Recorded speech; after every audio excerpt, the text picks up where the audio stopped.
Κύριε Πρόεδρε του Πατριωτικού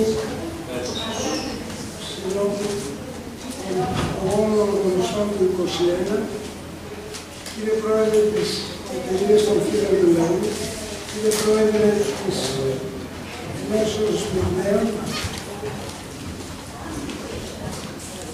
αγαπητές φίλες και αγαπητοί φίλοι, είναι εξαιρετική τιμή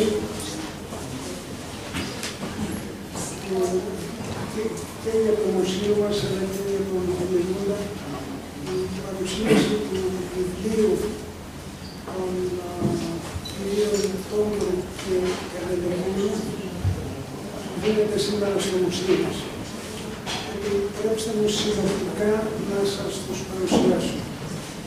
Ο κύριος Νίκος Τόμπρος είναι αναπληρωτής καθηγητής πολιτικής ιστορίας της Στρατιωτικής Σχολής Ελπίζων και διευθυντής στο Ιστορικό Αρχείο της Εκκλησίας της Ελλάδος.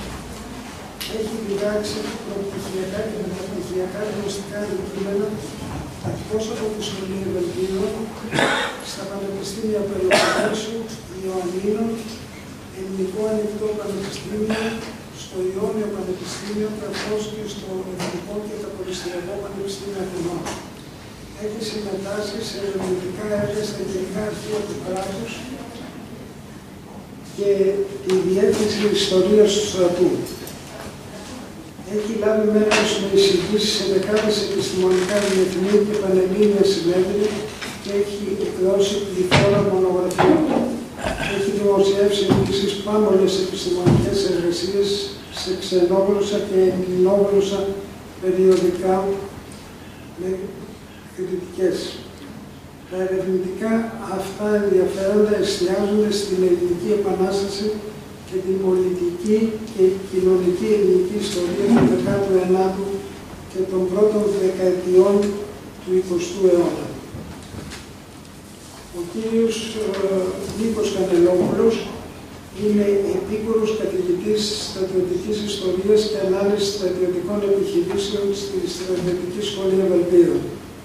Είναι απόφοιτος της Σχολής Ικάρου, κάτοχος 2 μεταπτυχιακών διπλωμάτων ειδίκευσης και διδακτορικού διπλώματος από το Πανεπιστήμιο Θεσσαλίας. Έχει δημοσιεύσει άρθρα σε επιστημονικά ξενόγλωσσα και ελληνόγλωσσα περιοδικά και έχει συμμετάσχει σε διεθνή και πανελλήνια συνέδρια με ερευνητική θεματολογία, τον πόλεμο στο Βυζάντιο κατά την ύστερη περίοδο, τις πολεμικές επιχειρήσεις κατά την Επανάσταση, τους Βαλκανικούς πολέμους και τη Μικρασιατική εκστρατεία. Είναι συγγραφέας των βιβλίων πέραν του Σαγκαρίου, η κορύφωση της Μικρασιατικής εκστρατείας και στρατιωτικές επιχειρήσεις και τακτική του Βυζαντινού στρατού. Παρακαλώ τον πρόεδρο, τον κύριο Κώστα Πλαπούτα, να λάβει τον λόγο.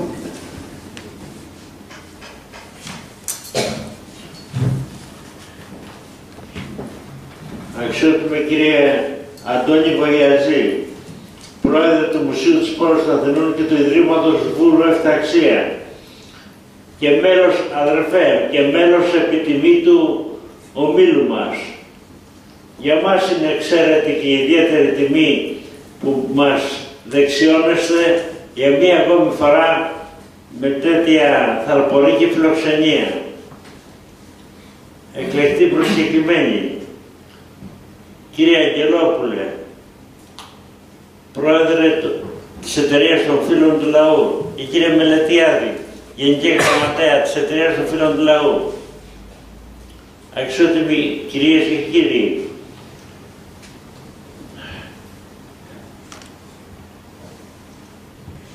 οι ιδιαίτεροι καθηγητές μας, στους οποίους αναφέρθηκε ο κύριος Πρόεδρος προηγουμένως, έχουν εντριβήσει και ενδελεχώς μελετήσει ένα σκοτεινό κομμάτι μιας ανεπούλωτης εθνικής πηγής, της τύχης των αιχμαλώτων και των αγνοωμένων της εκστρατείας, της αποτυχημένης εκστρατείας μας στην Μικρά Ασία.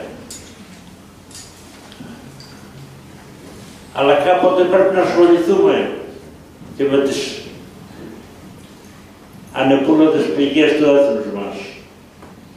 Είτε αυτό λέγεται αγνώμενη της Μικράς Ασίας, είτε της Κύπρου, είτε σφαγή των ποντίων και γενοκτονία, είτε γενοκτονία, καταστροφή των ψαρών, καταστροφή της Χίου, της Θάσου, της Κάσου, της Έδεσας και προσφάτως, κύριε Κοτσάκη και κύριε Τριαντάφυλλε, με δικές σας ενέργειες και των αναβιωτών της Πάτρας, ήρθε στην επιφάνεια ένα άλλο σκοτεινό γεγονός, το οποίο η λύθη του χρόνου και η ιστορία το έχει σκεπάσει. Η μεγάλη σφαγή των πατρών, τον Απρίλιο του 1821. Μια σφαγή η οποία επηρέασε όλη την πορεία της Επανάστασης. Γιατί εκεί βρήκε αποκούμπη μετά ο Αμέρ Βλιώνης και τον Μεσουρόγγι.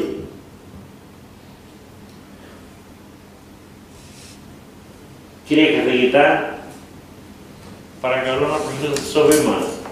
Κύριε Τόμπρο.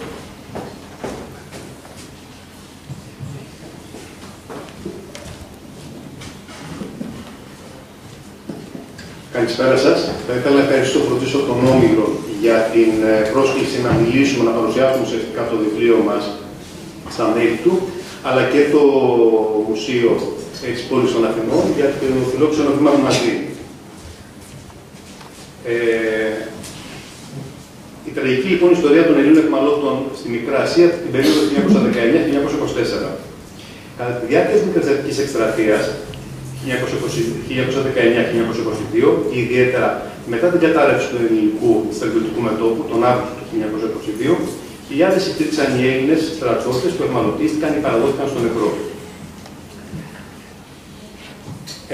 Σκοπός λοιπόν της παρούσας ομιλίας, που στην πραγματικότητα αποτελεί μια επισκόπηση του ομώνυμου βιβλίου που έχουμε συγγράψει με τον κύριο Νίκο Κανελόπουλο, είναι να διερευνήσει τις συνθήκες στρατονισμού των Ελλήνων αξιωματικών και στρατιωτών στα στρατιωτικά στρατόπεδα της Μικράς Ασίας τα έτη, όπως προανέφερα, 1919-1924, προκειμένου να καταδείξει τις συνθήκες κράτησής τους, αλλά και το πόσο αυτές οι συνθήκες ήταν σύνομες με το διεθνές ανθρωπιστικό δίκαιο της εποχής. Επιπρόσθετα, η ομιλία διερευνά, εκτός από τις διάφορες φάσεις αιχμαλωσίας, τις σχέσεις που ανέπτυξαν μεταξύ τους οι αιχμάλωτοι, αλλά και τις σχέσεις που είχαν με τους Τούρκους στρατιωτικούς, καθώς και το κατά πόσο οι σχέσεις αυτές λειτουργήσαν υπέρ κατά των στρατιωτών τους. Το τεκμηριωτικό υλικό που χρησιμοποίησαν. Αυτό στην οποία βασίστηκε και η ομιλία, αποτέλεσαν οι προσωπικές μαρτυρίες κάποιων Ελλήνων στρατιωτών από στρατόπεδα συγκέντρωσης στη Μικρά Ασία, οι οποίοι τις δημοσιοποίησαν μέσω ημερολογίων, απομνημονευμάτων και αυτοβιογραφικών όταν επαναπατρίστηκαν στην Ελλάδα τα έτη 1923 και 1924. Ωστόσο, η πλειονότητα των προσωπικών μαρτυριών, κυρίως από οπλίτες, εξεδόθησαν ή επανεκδόθηκαν αρκετές δεκαετίες μετά και συγκεκριμένα τις δεκαετίες του 1960 και 1970, μεγάλο δηλαδή χρονικό διάστημα μετά την παρενόχληση των αιχμαλώτων. Σημαντικότατη επίσης πηγή πληροφοριών για τις συνθήκες αιχμαλωσίας των Ελλήνων αξιωματικών και οπλιτών αποτέλεσαν οι καταθέσεις που αυτοί έδωσαν το 1923 στην Ανακριτική Επιτροπή Επιχειρήσεων Μικράς Ασίας, οι επαναπατριστέντες, οι αξιωματικοί, οι οποίοι φυλάσσονται στην Διεύθυνση Ιστορίας Στρατού. Η Επιτροπή διερευνούσε τα αίτια της καταστροφής και τους υπευθύνους της, ενώ παράλληλα αξιολογούσε τους αξιωματικούς που επέστρεφαν στην Ελλάδα την αιχμαλωσία. Ανάλογη τη τεκμηριωτικής αξίας, υπήρχε η έκθεση που συνέταξε και δημοσίευσε το 1923 η Διεθνής Επιτροπή, την οποία συγκρότησε ο Ελληνικός Ερυθρός Σταυρός για τις συνθήκες διαβίωσης των αιχμαλώτων στα τουρκικά στρατόπεδα. Η έκθεση βασίστηκε σε καταθέσεις αξιωματικών και στρατιωτών, οι οποίοι επαναπατρίστηκαν. Επιπλέον, στοιχεία αντλήθηκαν τον ημερήσιο και περιοδικό τύπο της εποχής, τα Γενικά Αρχεία του Κράτους Αθηνών, το Υπουργείο Εξωτερικών, τη Διεύθυνση Ιστορίας Στρατού, το Κέντρο Μικρασιατικών Σπουδών, το Εθνικό Ίδρυμα Ερευνών και Μελετών Ελευθέριος Ελευθέρος Βενιζέλος, τα ιστορικά αρχεία του Μουσείου Μπενάκη, το Ελληνικό Λογοτεχνικό και Ιστορικό Αρχείο. Ας δούμε όμως το ανθρωπιστικό δίκαιο που ισχύει για τους εχμαλώτους στην περίοδο αυτή. Ο σεβασμός λοιπόν των ενόπλων στρατιωτών που συνελήφθησαν από τον εχθρό σε μια πολεμική αναμέτρηση και η προστασία της ζωής τους κατά τη διάρκεια της αιχμαλωσίας τους αποτέλεσαν στοιχεία που ενσωματώθηκαν στο Διεθνές Ανθρωπιστικό Δίκαιο μέσω σχετικών συμβάσεων, όπως η διακήρυξη της Πετρούπολης το 1868, η Συμφωνία της Χάγης το 1899 και 1907 και η Σύμβαση της Γενέβης το 1906. Πολλοί δηλαδή πριν από τον Πρώτο Παγκόσμιο Πόλεμο και την Μικρασιατική Εκστρατεία.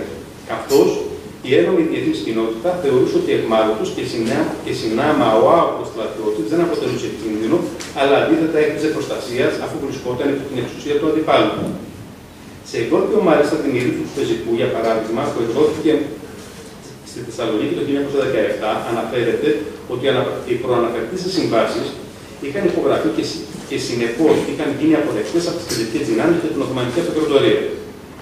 Σύμφωνα επίσης με το 6ο άρθρο της Συμφωνίας της Χάγης, το κράτος δύναται να χρησιμοποιεί τους εχμαλώτους ως εργάτας αναλόγως του βαθμού και της χρησιμότητας αυτών, αρκεί η εργασία αυτά να μην είναι υπέρτερη των δυνάμεών του.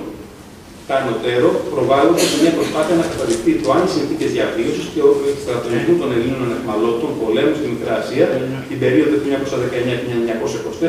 ακολούθησαν τις αρχές του Διεθνούς Ανθρωπιστικού Δικαίου περί εχμαλώτων πολέμου. Η καταμέτρηση των εχμαλώτων. Με δεδομένο ότι το παιχνίδι των αριθμών και του εχμαλώτους πολέμου σχεδόν ποτέ δεν ανταποκρίνεται στην πραγματικότητα, αλλά χρησιμοποιείται από τους εμπολέμους για να εξυπηρετήσει προπαγανδιστικές σκοπιμότητες ή διαπραγματευτικούς σκοπούς στο πλαίσιο μεγιστοποίησης των ωφελών σε επικείμενη υπογραφή αναποχής ή συνθήκη ειρήνης, ύστερα από μια πολεμική σύραξη, έτσι και στην περίπτωση της Μικρασιατικής Εκστρατείας δεν υπάρχουν τα ακριβή ποσοτικά δεδομένα για το σύνολο των Ελλήνων στρατιωτών που συνελήφθησαν από τα τουρκικά στρατεύματα μετά την κατάρρευση του Μικρασιατικού μετώπιου. Εν τούτης, παρά τα προβλήματα για τον αριθμητικό προσδιορισμό των εχμαλώτων, επιχειρείται η καταμέτρησή τους με βάση τα πιο αξιόπιστα στοιχεία. Τα ποσοτικά δεδομένα που θα αναφερθούν στη συνέχεια αποτελούν τα μόνα που παρέχουν μια σχετική βεβαιότητα προς την ορθότητά τους και συνεπώς μπορούν να προσδιορίσουν έστω και κατά προσέγγιση το ποσοστό θνησιμότητας των Ελλήνων εχμαλώτων στα τουρκικά στρατόπεδα της Μικράς Ασίας. Ας επισημανθεί πάντως ότι η μη καταγραφή των εχμαλώτων τη στιγμή της σύλληψής τους από τους Τούρκους και για αρκετές εβδομάδες αργότερα σε σχετικούς καταλόγους όχι μόνο καθυστέρησε τον επαναπατρισμό τους, αλλά και συντέλεσε στην φυσική τους εξόδωση. Και μάλιστα χωρίς καμία αναζήτηση ευθυνών από τους δεσμοφύλακές τους. Άλλωστε, ο μη καταγεγραμμένος εχμάλωτος του πολέμου θεωρείται αγνοούμενος και συνεπώς δεν χαρακτηριζόταν ως άτομο που μπορούσε να λάβει την όποια προστασία του προσέφερε το Διεθνές Ανθρωπιστικό Δίκαιο της εποχής. Σύμφωνα λοιπόν με τα επίσημα τουρκικά στοιχεία, τον Οκτώβριο του 1922 οι εχμαλωτισέντες Έλληνες αξιωματικοί ήταν 2.050. Αντίθετα, οι επίσημες ελληνικές πηγές υπολογίζουν τον αριθμό τους σε 2.521 άτομα. Από τους συλληφθέντες αξιωματικούς επαναπατρίστηκαν έως το Σεπτέμβριο του 1923, όπως σημειώνεται στην τελική έκθεση της Επιτροπής Ανταλλαγής Εχμαλώτων, 845 άντρες. Το προαναφερθές σύνολο συμπεριλαμβάνονται και 28 γιατροί. Κατά συνέπεια, απεβίωσαν κατά τη διάρκεια της αιχμαλωσίας τους με βάση τους τουρκικούς αριθμούς 1.203 αξιωματικοί ή 1.674 με βάση την ελληνική εκδοχή. Η απόκληση των τουρκικών και ελληνικών πηγών κατά 469 αξιωματικούς σχετίζεται πιθανότατα με άτομα τα οποία είτε σκοτώθηκαν στις στρατιωτικές επιχειρήσεις, είτε εξοδόθηκαν από τους Τούρκους στους πρώτους μήνες της σύλληψής τους και προτού απογραφούν ως εχμάλωτοι του πολέμου. Πολύ μεγαλύτερη πάντως υπήρξε η απόκληση για τον αριθμό των εχμαλώτων στρατιωτών. Συγκεκριμένα, το τουρκικό Υπουργείο Πολέμου γνωστοποίησε σε επίσημο ανακοινωθέν στις αρχές του Οκτωβρίου του 1922, στο οποίο μάλιστα δόθηκε ιδιαίτερη δημοσιότητα το ότι οι εχμάλωτοι Έλληνες οπλίτες ανέρχονταν στις 32.000. Η ελληνική πλευρά έκανε λόγο για 54.000 στρατιώτες. Από τους ανωτέρους εχμαλώτους επαναπατρίστηκαν έως και το Σεπτέμβριο του 1923 με βάση την έκθεση της Επιτροπής Ανταλλαγής Εχμαλώτων που συγκρότησε η Διεθνής Επιτροπή του Ελληνικού Ερυθρού Σταυρού 14.776 οπλίτες και 1.587 πολίτες.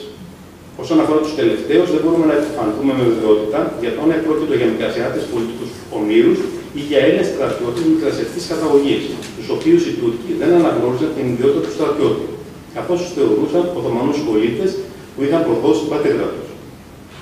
Σύμφωνα με τα ανωτέρω στοιχεία, είναι εμφανές ότι ο αριθμός των επαναπατριστέντων στρατιωτών μη συμπεριλαμβανομένων πολιτών ή πολιτικών ομήρων ανήλθε σε 15.214 οπλίτες. Από αυτούς, οι 14.776 καταλάκτησαν το 1923, οι 348 επαναπατρίστηκαν το 1924 και οι 90 εκμάλωτες στρατιώτες κατόρθωσαν να δραπετεύσουν.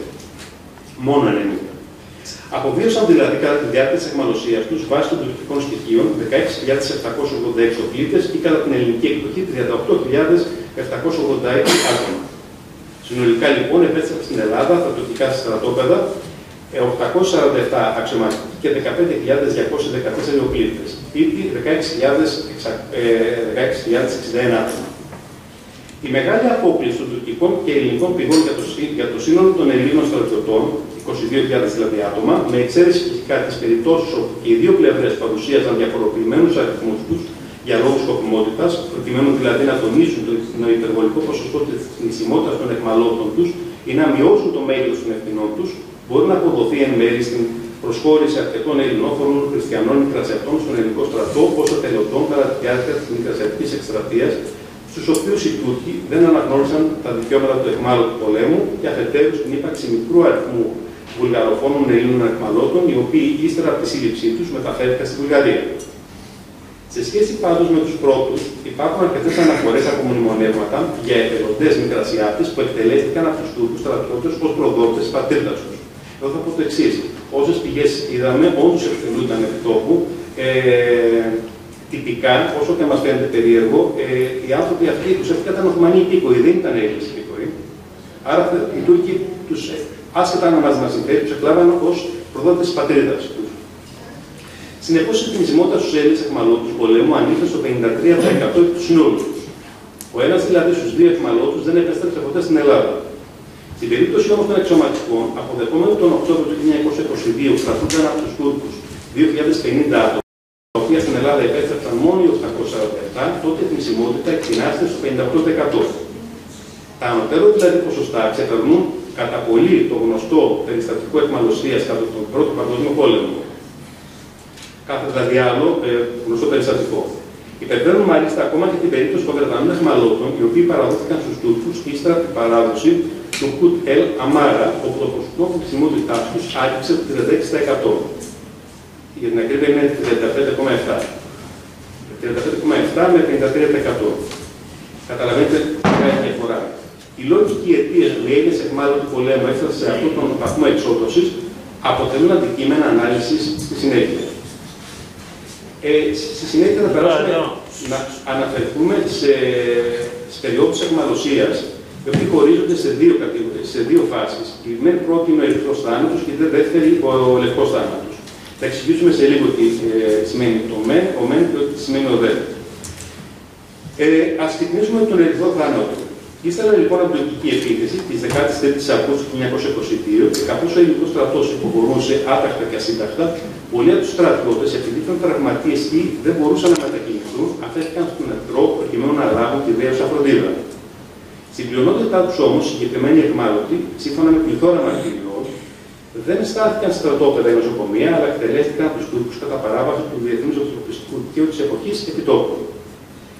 Από τους Τούρκους, χαρακτηριστική είναι η περίπτωση Ελλήνων τραυματιών στη μάχη του Αλί Βερά, στις 17 Αυγούστου του 1922, οι οποίοι, όταν ανήκαν να ακολουθήσουν τους υπόλοιπους στρατιώτες, παρέμειναν στην ομώνυμη κοιλάδα, όπου και εξοντώθηκαν.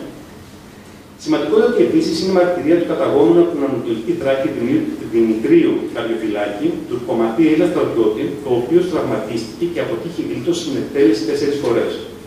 Ο βασικός λόγος που ο Καρδιοφυλάκης επιβίωσε στην αιχμαλωσία υπήρξε η χιλιασπλαγμία τουρκολογία, ο οποίος έχοντας μάθει τις καλές συνθήκες διαβίωσης του αιχμάλωτου αδερφού του στην Ελλάδα, θέλησε να ευεργετήσει κάποιον Έλληνα αιχμάλωτο. Αυτός υπήρξε ο Καρδιοφυλάκης, τον οποίο ο Λογίας δήλωσε ως Τούρκο τραυματία, τους άλλους ξέρει τουρκικά. Με αυτή λοιπόν την ιδιότητα, ο Καρδιοφυλάκης μπόρεσε να διαπιστώσει την τύχη αρκετών Ελλήνων τραυματιών, όπως αυτών της 9ης Μεραρχίας, όπου είχαν καταγγελθεί στο χειρουργείο της και τους οποίους οι Τούρκοι, αφού σκότωσαν, στη συνέχεια έριξαν τα πτώματά τους σε χαράτα. Αργότερα έγιναν αρκετές φορές μάρτυρα των σφαγών Ελλήνων τραυματιών από Τούρκους πολίτες, όπου νοσηλεύονταν σε κάποιο τουρκικό χωριό με άλλους Τούρκους τραυματίες. Πάγιες επίσης τακτικές των τουρκικών στρατιωτικών αρχών σε όσους Έλληνες συλλάβαναν ήταν να τους αποσπούν χωρίς τη θέλησή τους τη στολή και τα υποδήματά τους, ανταλλάσσοντάς τον τις περισσότερες φορές με τον δικό τους καταστραμμένο αιματισμό. Ωστόσο, στις περισσότερες των περιπτώσεων απογίνονταν τους αιχμαλώτους ακόμα και από τα εσώρουχα. Η αρπαγή των στρατιωτικών ενδυμάτων από τους Έλληνες ενείχε εκτός από τη χρησιμοποίησή τους από τους Τούρκους και άλλου είδους σκοπιμότητες, όπως για παράδειγμα να πληγεί η ψυχολογία τους, αφού τους επισήμαναν κατά αυτόν τον τρόπο, άμεσα ή έμεσα, το πόσο ευαλωτήσαν, ή να επιτευχθεί με την απογύμνωση και τη φυσική τους εξόντωση. Μην ξεχνάτε ότι οι καιρικές συνθήκες είναι αρκετά δύσκολες για τους Έλληνες, με πολλές φορές κάτω του μηδενός, αρκετούς βαθμούς κάτω του μηδενός, ειδικά την νύχτα. Παράλληλα, οι Τούρκοι τους αποσπούσαν τα όποια θεματικά ποσά διέθεταν, οτιδήποτε τιμαρτές, ακόμα και τα χρυσά τους δόντια. Και μάλιστα με βίαιο τρόπο. Στη συνέχεια, οι αιχμάλωτοι υποβάλλονταν σε πολυήμερες και εξαντλητικές πορείες από υποκατές καιρικές συνθήκες με ανεπαρκή διατροφή και νερό. Με συνέπεια να καταπονείται περαιτέρω ο ίδιος ασθενημένος από τους έως τότε πολυήμερες στρατιωτικές επιχειρήσεις οργανισμός τους. Όσοι ήταν τραυματίες ή εξαντλημένοι και δεν μπορούσαν να ακολουθήσουν την υπόλοιπη πορεία, εκτελούνταν από τους Τούρκους στρατιώτες ή τον τουρκικό όπλο. Η συμμετοχή του άμαχου πληθυσμού στις προαναπτύσσες αυτοτρόπιες ενέργειες καταδεικνύει το μένος τους σε βάρος των Ελλήνων στρατιωτών. Προφανώς οι Τούρκοι με τις συγκεκριμένες τους δράσεις θεωρούσαν ότι καθιστούσαν το τραυματισμένο τους εθνικό γόητρο. Εκτός όμως από το όποιο μέσο ανάκτησης της περηφάνειας τους, οι Έλληνες αποτελούσαν για τους Τούρκους πολίτες πηγής κερδοσκοπίας, αφού τους πουλούσαν νερό, τρόφιμα και είδη προσωπικής υγιεινής σε υπέρογκα υψηλές τιμές. Επιπρόσθετα, τα απομνημονεύματα και το αρχαιακό υλικό που μελετήθηκαν βρήθηκαν από περιπτώσεις ομαδικών εκτελέσεων αξιωματικών και οπλιτών. Στις πρακτικές των Τούρκων, για να καταδείξουν το μέγεθος της νίκης του εχθρού και παράλληλα να μειώσουν τον αριθμό των αιχμαλώτων, υπήρξε στην πρώτη περίοδο της αιχμαλωσίας τους, δηλαδή αυτή του ερυθρού θανάτου, η περιφορά των Ελλήνων για τουλάχιστον 6-8 εβδομάδων από τουρκικές πόλεις και χωριά. Οι Έλληνες στρατιωτικοί μετατράπησαν σε αντικείμενα εθνικού και θρησκευτικού φανατισμού, με συνέπεια να αποκοπεύονταν, να εξυπηρίζονται, να λιντζάρονται, να λιθοβολούνται, να ξυλοκοπούνται, ακόμα και να δολοφονούνται αποτρόπαια από τον άμαχο πληθυσμό. Στην Άγκυρα επίσης, Έλληνες αξιωματικοί, αφού υποχρεώθηκαν να αποκαλυφθούν και να επιθυμήσουν τον Κεμάλ, στη συνέχεια διακοπεύτηκαν και λιθοβολήθηκαν με συνέπεια 60 από αυτούς να οδηγηθούν σε χρυσιόχωρο νοσηλευτικό ίδρυμα. Ανάλογα περιστατικά σημειώθηκαν και σε άλλες πόλεις της Μικράς Ασίας, όπως τη Βιτάχια, το Σκισεκύρ, το Νυμφαίο, το Κασαμπά, το Σαλιχλή, τη Φιλαδέλφια και άλλες πολλές πόλεις. Τα οποία φαίνεται ότι δεν υπήρξαν αυθόρμητα, αλλά ότι είχαν οργανωθεί και προετοιμαστεί κατάλληλα, αφού τα παρακολουθούσαν χωρίς να παρεμβαίνουν για να σταματήσουν Τούρκοι στρατιωτικοί και πολιτικοί ηθήνοντες. Την ίδια περίοδο παρουσιάστηκε το φαινόμενο της εξαγοράς αιχμαλώτων από πολίτες, με απότερο σκοπό τη θυσία τους. Είναι το λεγόμενο κουρμπάνι. Η θανάτωσή τους δηλαδή από τον όχλο, που σε αρκετές περιπτώσεις πραγματοποιήθηκε η θανάτωση αυτή με μαρτυρικό τρόπο. Ας δούμε όμως και το λευκό θάνατο. Οι αναπομείνοντες λοιπόν από τις πορείες Έλληνες αξιωματικοί και οπλίτες, στη συνέχεια εγκαταστάθηκαν σε στρατόπεδα συγκέντρωσης. Το μεγαλύτερο από αυτά υπήρξε το ΟΥΣΑΚ, ενώ στα πολυαριθμότερα συγκαταλέγονταν το Αφιόν Καρακισάρ, της Μύρνης, της Άγκυρας, της Κεσάριας, του Εσκισεκύρ, της Νικομίδιας, της Μαγνησίας, της Κρούσας, του Αντά Παζάρ, του Πάνουρμου, του Μπαλικεσέρ, του Κασαμπά. Στους χώρους στρατονισμού τους, οι Έλληνες εγκαταστάθηκαν είτε σε εγκαταλειμμένα κτίρια, είτε σε χώρους που κατασκεύαζαν μόνοι τους. Ωστόσο, τον περισσότερο χρόνο τους, οι αιχμάλωτοι τον δαπανούσαν σε υποδοτικές αγκαρίες διάρκειας 10 με 12 ωρών, οι οποίες πραγματοποιούνταν καθημερινά στην ευρύτερη περιοχή του στρατοπέδου. Επρόκειτο ουσιαστικά για καταναγκαστικά έργα προς όφελος του τουρκικού κράτους ή για προσφορά εργατικών κερδιών σε ιδιώτες. Οι αιχμάλωτοι που εργάζονταν για το δημόσιο απασχολούνταν σε έργα οδοποιίας, στην αποκατάσταση των καταστροφών που είχαν επιφέρει οι πολεμικές επιχειρήσεις, στην ανέγερση δημόσιων κτηρίων, στην κοπή ξυλίας, σε ανθρακοριχεία και σε άλλα πολλά. Θεωρητικά, οι εργαζόμενοι στρατιώτες πληρώνονταν με ημερομίσιο 10 με 25 πιάστα.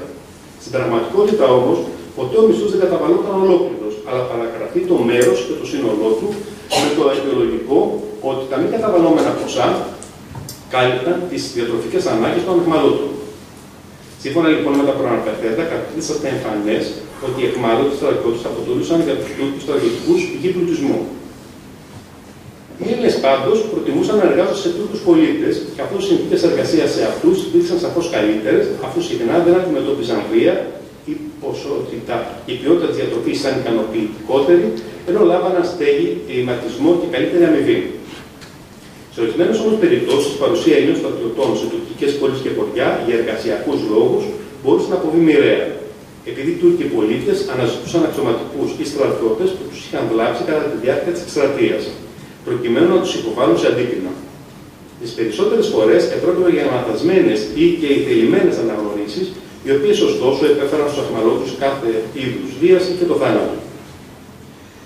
Η ακατάλληλη τώρα ή υποβορισμένη διατροφή, οι ατελείωτες ώρες εργασίας, οι συνεχείς βιοπραγίες σε βάρος των αιχμαλώτων, η απάνθρωπη διαβίωσή τους, ιδίως στους χειμερινούς μήνες, οι επιδημίες και οι ασθένειες, όπως ο εξαρτηματικός τύπος, η ευλογιά, η τυσεντερία, η διάρρεια, τα πνευμονικά νοσήματα, η αλλονοσία του σκορμότο, αύξησαν σημαντικά την θνησιμότητα των αιχμαλώτων στα στρατόπεδα, με συνέπεια να μειωθεί σημαντικά σε σύντομο χρονικό διάστημα το ανθρώπινο δυναμικό τους.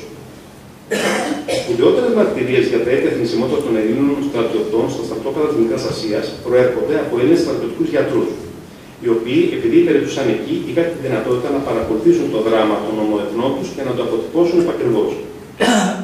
Οι διαξωματικοί του ελληνικού στρατού παρέμειναν εγκλήσεις στα στρατόπεδα συγκέντρωσης με κυριότερο το Κύρ Σεχίρ, ανατολικά της Άγκυρας. Οι συνθήκες διαβίωσης, αν και σαφώς καλύτερες από εκείνες των στρατιωτών, υπήρξαν αρκετά σκληρές, καθώς αντιμετωπίζονταν ως έγκληση φυλακών και ως εκ τούτου παρέμεναν υπό αυστηρό περιορισμό. Επιπλέον, υποχρεούνταν να εκτελούν τα ίδια σχεδόν, εκτελούν οι ίδιοι σχεδόν όλες τις αγκαρίες που σχετίζονταν με τον στρατιωτισμό τους, όπως καθαριότητες, προετοιμασία, διατροφή, αν και αυτά απαγορεύονταν με βάση το Διεθνές Ανθρωπιστικό Δίκαιο της εποχής για τους στρατιώτες και την για τους αξιωματικούς. Όσο και το μισθό που όφιλαν να καταβάλουν οι τουρκικές αρχές με βάση το διεθνές δίκαιο, στους αιχμαλώτους, αξιωματικούς, αυτός δεν δενόταν τακτικά. Το δε συσίτιο ήταν αναπαρκές, ενώ για μεγάλο χρονικό διάστημα ήταν εξομοιωμένο με αυτό του οπλίτη, όπως αποκαλύπτει η μαρτυρία Έλληνα αξιωματικού, ο οποίος επικαλείται απόφαση της τουρκικής αυτοσυνέλευσης. Παράλληλα, οι αξιωματικοί αποτελούσαν για τους Τούρκους πηγή κέρδους. Χαρακτηριστική είναι η περίπτωση του υποκριτικού προμηθευτή Μπιλμπασάκη, που ανέλαβε να χορηγεί κατά αποκλειστικότητα στους αιχμαλώτους του Κύρ Σεχίρ όλα τα απαιτούμενα είδη, τρόφιμα, ρουτισμό, υποτήματα, κοινοσκεπάσματα και άλλα πολλά.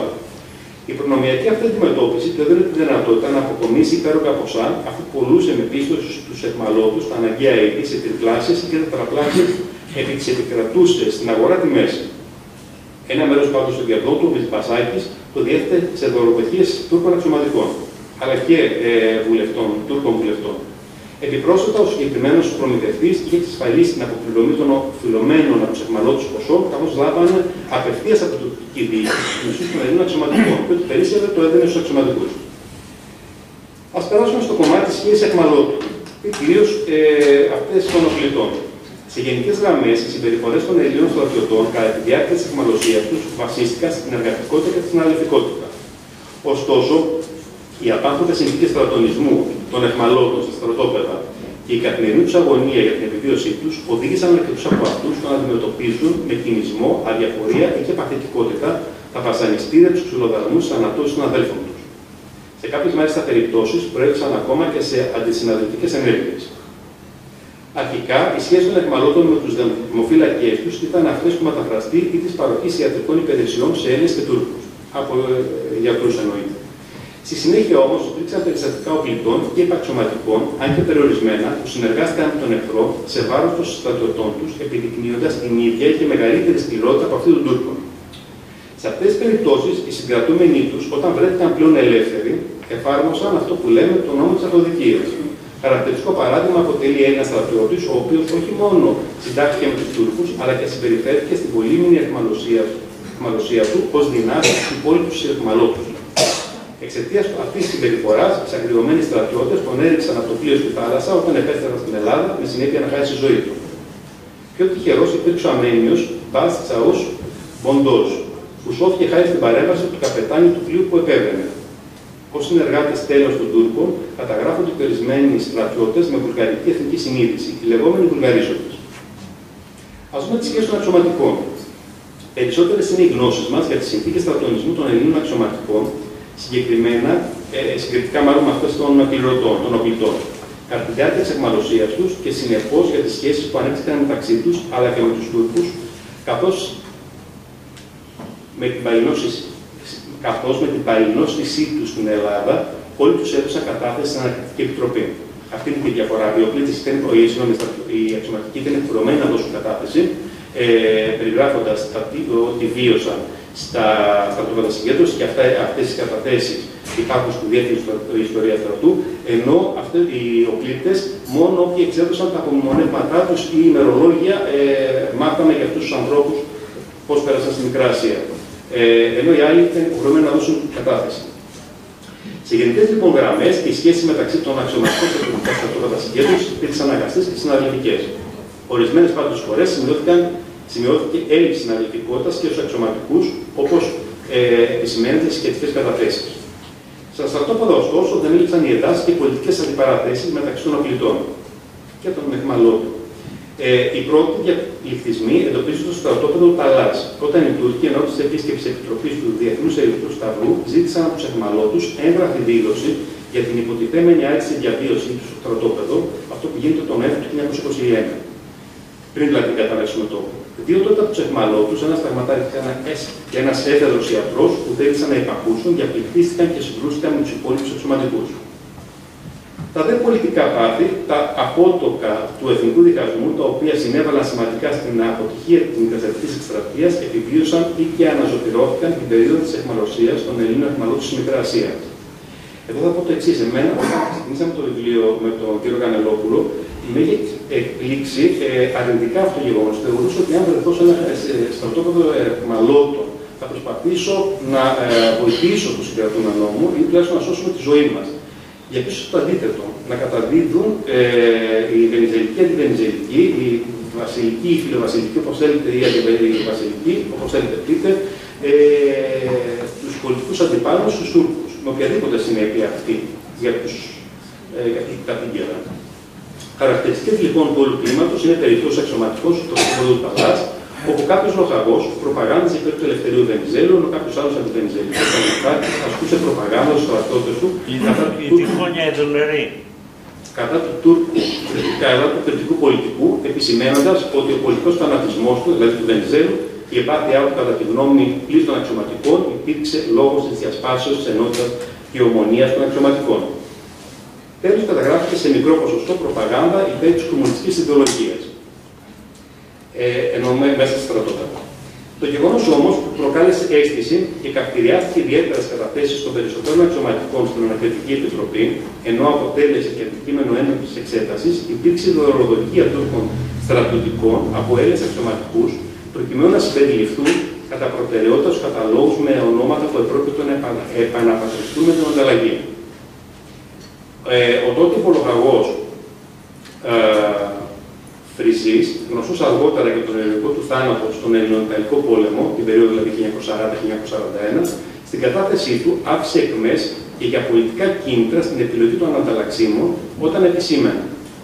Επίσης, ανοίγουμε εισαγωγικά, επίσης δεν είναι απίθανο ότι ίσως να έλαβε χώρα και πολιτική χρειά κατά την ανταλλαγή, διότι εν εσημείρνη παρέμειναν οι φιλελεύθεροι κρίτες αξιωματικοί. Εντάχθα σημειωτέων ότι εν τη της ΕΧΙΡ είχε γενικευτεί το ζήτημα της πληρωμής εκ μέρους των αιχμαλώτων προς επιτυχία της ελευθερίας του.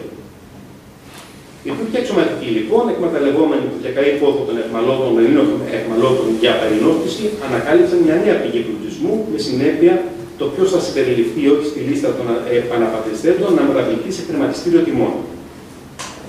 Στο χρηματισμό των Τούρκων δραστηριοποιήθηκαν ως ενδιάμεση και κάποιοι Έλληνες αξιωματικοί με προεξάρχοντα έναν λοχαγό του πυροπολιτικού και έναν υπίατρο που πιθανότατα ενεπλάκησαν στην όλη διαδικασία παρακινημένη από οικονομικά ωφέλη. Λαμβάνοντας πάντως υπόψη τις συνθήκες αιχμαλωσίας των Ελλήνων αξιωματικών, τη σωματική και ψυχική τους κατάπτωση και τα όποια ρήγματα υπήρξαν στη σύμπνοιά τους, τα οποία ήταν σε μεγάλο βαθμό την περίοδο του εθνικού δικασμού, η πλειονότητα των αξιωματικών τίμησε την μακροχρόνια αιχμαλωσία της στο αξίωμά της. Στους περισσότερους μάλιστα αξιωματικούς, η Ανακριτική Επιτροπή σημείωσε τις καταθέσεις τους, ανοίγουμε εισαγωγικά, κατά την αιχμαλωσία καλή διαγωγή. Κλείνουν τα εισαγωγικά. Ας επισημανθεί τέλος ότι οι ιδιότητες σε βάρος των Ελλήνων αιχμαλώτων και οι άθλιες συνθήκες στρατονισμού τους δεν άφησαν ασυγκίνητους κάποιους Τούρκους. Τα απομνημονεύματα ιδίως καταγράφονται σε τέτοιες περιπτώσεις, στις οποίες Τούρκοι ένστολοι και κυρίως υγειονομικοί, αλλά και ιδιώτες, έσωσαν αιχμαλώτους από το μενόμενο πλήθος και τους έφτασαν. Από την άλλη πλευρά υπήρξαν και εξωματικοί του τουρκικού στρατού που προστάτευσαν αιχμαλώτους από τις αυθαιρεσίες των ανδρών τους και βελτίωσαν τη διαβίωσή τους. Συμπερασματικές σκέψεις. Σύμφωνα με ό,τι έχει προαναφερθεί, είναι εμφανές ότι οι τουρκικές στρατιωτικές δυνάμεις παραβίασαν με τη συμπεριφορά τους απέναντι στους Έλληνες αιχμαλώτους πολέμου καθ' όλη τη διάρκεια της εξεταζόμενης περίοδου, δηλαδή του 1919-1924, κάθε ανθρωπιστική αρχή και κανόνα του διεθνούς δικαίου. Συχνότατες υπήρξαν άλλωστε εκτελέσεις τραυματιών και αιχμαλώτων που σε αυτές τις περιπτώσεις πραγματοποιήθηκαν με απάνθρωπες μεθόδους. Επίσης, οι ιδιαιότητες, οι πολύμερες στερήσεις τροφής και νερού ή η ελλειπής παροχή τους, η ελλείψη σε κοινοσκεπάσματα, ρουχισμό, υποδήματα, θέρμανση, ιατροφαρμακευτική περίταξη ή εξοδοτικές αγκαρίες. Με βάση επίσης τη μείωση του ανθρώπινου δυναμικού των αιχμαλώτων και τις μαρτυρίες αυτοκτών μαρτύρων, μπορούμε να διαχωρίσουμε την αιχμαλωσία τους σε δύο χρονικές περιόδους, καθώς παρουσιάζει καθεμία μια διαφορετικά ποιοτικά και ποσοτικά κριτήρια. Η πρώτη περίοδος που προανέφερα τον ερυθρό θάνατο και σίγουρα η χειρότερη από άποψη μαζικής εξόντωσης των Ελλήνων, ξεκίνησε με την έναρξη της αιχμαλωσίας τους τον Αύγουστο του Σεπτέμβριου του 1922 και διήρκησε έως τον εγκλεισμό του στα στρατόπεδα συγκέντρωσης, η οποία πραγματοποιήθηκε τον Οκτώβριο του 1922. Στη συγκεκριμένη περίοδο επικράτησαν κυρίως οι πολύμερες πορείες προς το εσωτερικό της Ανατολίας, στις οποίες οι αιχμάλωτοι βάδισαν 10 με 12 ώρες με ανεπαρκή και κατάλληλη τροφή και νερό, κάτω από αντίξωες καιρικές συνθήκες και συχνά χωρίς υποδήματα. Κατά τη διάρκεια αυτών των πεζοποριών, οι Έλληνες αξιωματικοί και οφειλητές υπέστησαν μαζικές εκτελέσεις από Τούρκους στρατιώτες, δολοφονικές επιδρομές από τσέφτες, λιτζαρίσματα και κάθε είδους βία από εξαγριωμένους πολίτες. Συγχρόνως οι πηγές παρουσιάζουν ένα συγκεκριμένο μοτίβο διαχείρισης των αιχμαλώτων, γεγονός που καταδεικνύει, αν όχι ένα κεντρικό σχεδιασμό, τουλάχιστον μια ανοχή προς τη βία ή και μια αδιαφορία για την κατάσταση των αιχμαλώτων πολέμου από τις τουρκικές στρατιωτικές και πολιτικές αρχές. Συχνά, μάλιστα, η απόκριση αξιωματικών και οι κακοποιήσεις που υπέστησαν σε μεγάλες πόλεις λάμβανε τη μορφή σκηνοθετημένης παράστασης, στην οποία θεατές ήσαν οι εκπρόσωποι των επίσημων τουρκικών αρχών. Όσον αφορά τα αίτια που οδήγησαν τις τουρκικές αρχές και τους τοπικούς πληθυσμούς στις προαναφερθήσεις ενέργειες, αυτά αποδίδονται κυρίως σε λόγους αντεκδίκησης, στον εθνικό και θρησκευτικό φανατισμό των Τούρκων, στα οξυμένα πνεύματα που προκαλούσε η αγριότητα του πολέμου, στις νεοτουρκικές πρακτικές για εθνοκάταξη της Μικράς Ασίας και σε άλλα πολλά. Οι δε πορείες πραγματοποιούνταν όχι μόνο για τη φυσική εξόντωση των αντιπάλων, αφού ως μη καταγεγραμμένοι σε σχετικούς πίνακες στρατιωτικοί δεν θεωρούνταν αιχμάλωτοι και ως εκ τούτου δεν υφίστανται νομικές κυρώσεις ή δεσμοφύλακές τους για ενδεχόμενη απώλειά τους, αλλά και για να προβληθεί το μέγεθος της νίκης του τουρκικού στρατού σε ολόκληρη την Τουρκία. Η φυσική άλλωστε θέαση των αιχμαλώτων υπήρξε το μοναδικό μέσο προβολής τους, καθώς απουσίαζαν την εξαζόμενη περίοδο τα μέσα μαζικής ενημέρωσης.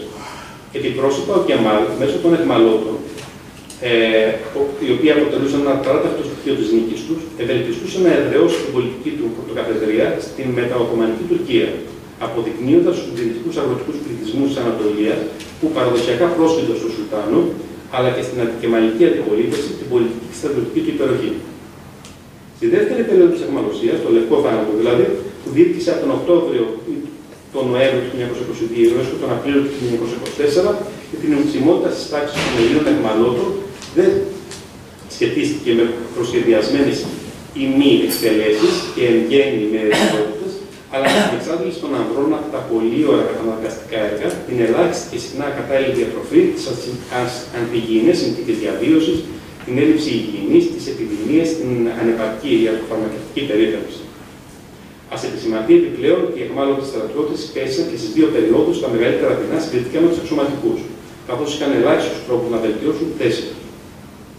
Παράλληλα, τα ιστορικά τεκμήρια επισημαίνουν την οικονομική εκμετάλλευση των Ελλήνων από τους δεσμοφύλακές τους, είτε με την αρπαγή των ενδυμάτων και των κτηματικών τους, είτε με την αγορά από αυτούς τροφίμων και ειδών υγιεινής σε υψηλότερες τιμές, είτε με την εργασιακή τους εκμετάλλευση, αφού εισέπρατε την αμοιβή τους αποδίδοντάς τους ένα μόνο μέρος των δουλευμένων και καθόλου. Επιπλέον, το σύστημα της δωροδοκίας, το λεγόμενο βαξίσι, ακολουθεί τους αιχμαλώτους σχεδόν σε κάθε βήμα τους. Ενώ οι δεσμοφύλακες φρόντισαν να εφευρίσκουν τρόπους και μεθόδους για να αποσπούν συνεχώς περισσότερα χρήματα τους αιχμαλώτους. Αποκορύφωμα της κερδοσκοπίας των Τούρκων αποτέλεσε ο πληροδοτικός χρηματισμός που όπως προανέφερα, για να εγγραφούν με προτεραιότητα τα έννοιες αξιωματικοί στις λίστες όσων που ανταλλάσσονται. Ενδιαφέρον παρουσιάζουν στις πηγές και πληροφορίες για τις συνθήκες στρατονισμού, αλλά και για τις σχέσεις που ανέπτυξαν μεταξύ τους στα στρατόπεδα οι αξιωματικοί. Οι σωματικές κακουχίες και κυρίως η ψυχολογική πίεση και το άγχος αιχμαλωσίας κλώνησαν τη ψυχική ισορροπία αρκετών από αυτούς, με συνέπεια να επηρεαστούν οι σχέσεις τους με τους συναδέλφους τους. Παράλληλα, προσωπικές αντιπαραθέσεις και πολιτικές εντάσεις που προηγήθηκαν στο σώμα των αξιωματικών της στρατιάς Μικράς Ασίας αναδείχθηκαν και στην αιχμαλωσία. Οι συγκρούσεις φιλοβασιλικών και φιλοβενιζελικών συνεχίστηκαν και στα τουρκικά στρατόπεδα συγκέντρωσης, αποκτώντας πλέον νέο πεδίο αντιπαράθεσης, την αναζήτηση των αιτιών και των υπευθύνων της ύπνας. Κατά συνέπεια και στους Έλληνες αιχμαλώτους, ως μικρογραφία της ελληνικής κοινωνίας εποχής, συνέχισε να επικρατεί νοσηρή πολιτική κατάσταση και το δικαστικό κλίμα που ίσχυσε στο στράτευμα και πριν την κατάρρευση του νεκροθετικού μετώπου. Όσον αφορά την πλειοψηφία των αξιωματικών, οι οποίοι προκειμένου να βελτιώσει τη θέση της στρατόπεδα και τις εκεί συνθήκες διαβίωσής της, αλλά και να προσφοριστεί οικονομικά ωφέλη από τους στρατιώτες της, συνεργάστηκε με Τούρκους στρατιωτικούς, δεν θα πρέπει να μας εκπλήσει, αφού σε κάθε εποχή υπάρχουν άτομα πρόθυμα να συνεργαστούν με τον αντίπαλο. Ο δε χρηματισμός Τούρκων από μέρους Ελλήνων αξιωματικών, προκειμένου να ενταχθούν στον κατάλογο των πρωτοανταλλαγή στρατιωτικών, καταδεικνύει αφενός την ψυχολογική κατάσταση που τους είχε οδηγήσει η αιχμαλωσία, την έντονη επιθυμία τους να επιβιώσουν, τον πόθο τους να επιστρέψουν στην πατρίδα, αλλά και το κλίμα αβεβαιότητας και εκμετάλλευσης που επικρατούσε στα στρατόπεδα, όπου η δωροδοκία κυριαρχούσε ως μέσο βελτίωσης καθημερινότητας του αιχμαλώτου. Εν τούτης, παρόλες τις προαναφερθήσεις συνθήκες, η κοινότητα των αξιωματικών αιχμαλώτων διατήρησε ακλόνητο το ηθικό της φρόνημα, αφού δεν ήσαν λίγοι εκείνοι που διακρίθηκαν για τη βοήθεια και τη στήριξη που προσέφεραν στους συναδέλφους τους. Τέλος, τις προσωπικές μαρτυρίες και τα απομνημονεύματα θα πρέπει να τις εκλάβουμε όχι μόνο ως ιστορικές πηγές, αλλά και ως αντιπολεμικά κείμενα, αφού πρωτίστως και πάνω απ' όλα καταδικάζονται στην ηγετεύουτη θήκη και τον παρολισμό του πολέμου. Σας ευχαριστώ πολύ.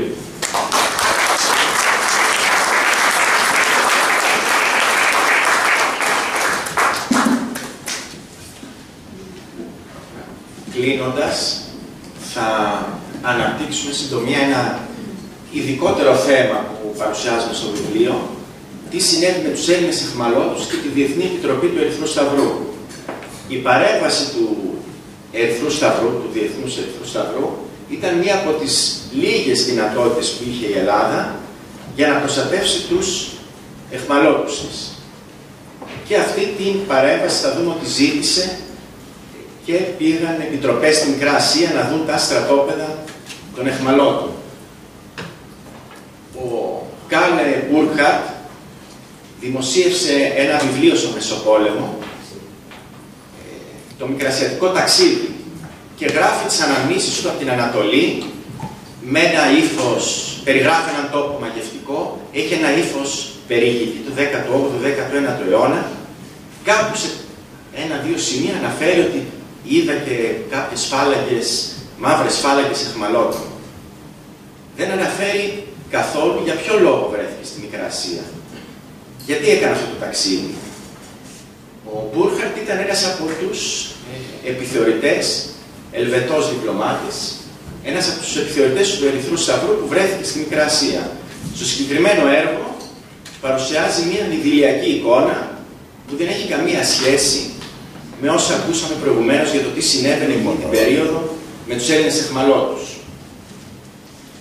Μετά την μάχη στο Σαγκάριο, οπότε αυξήθηκε ο αριθμός των Ελλήνων αιχμαλώτων, άρχισαν να καταφθάνουν στην ελληνική πλευρά πληροφορίες ότι υφίσταται κακομεταχείριση αιχμάλωτη και ζητάει την παρέμβαση του Ερυθρού Σταυρού.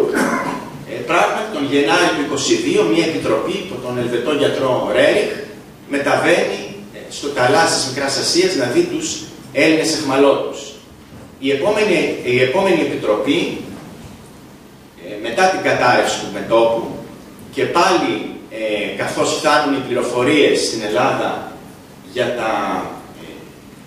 την κακομεταχείριση των αιχμαλώτων, ζητάει την παρέμβαση της ΔΕΕΣ και στέλνουν μια επιτροπή τον Φλεβάριο του 1923 υπό τον κενό. Άλλη μια επιτροπή στείλανε μετά την πρώτη ανταλλαγή. Η ανταλλαγή έγινε σε δύο φάσεις.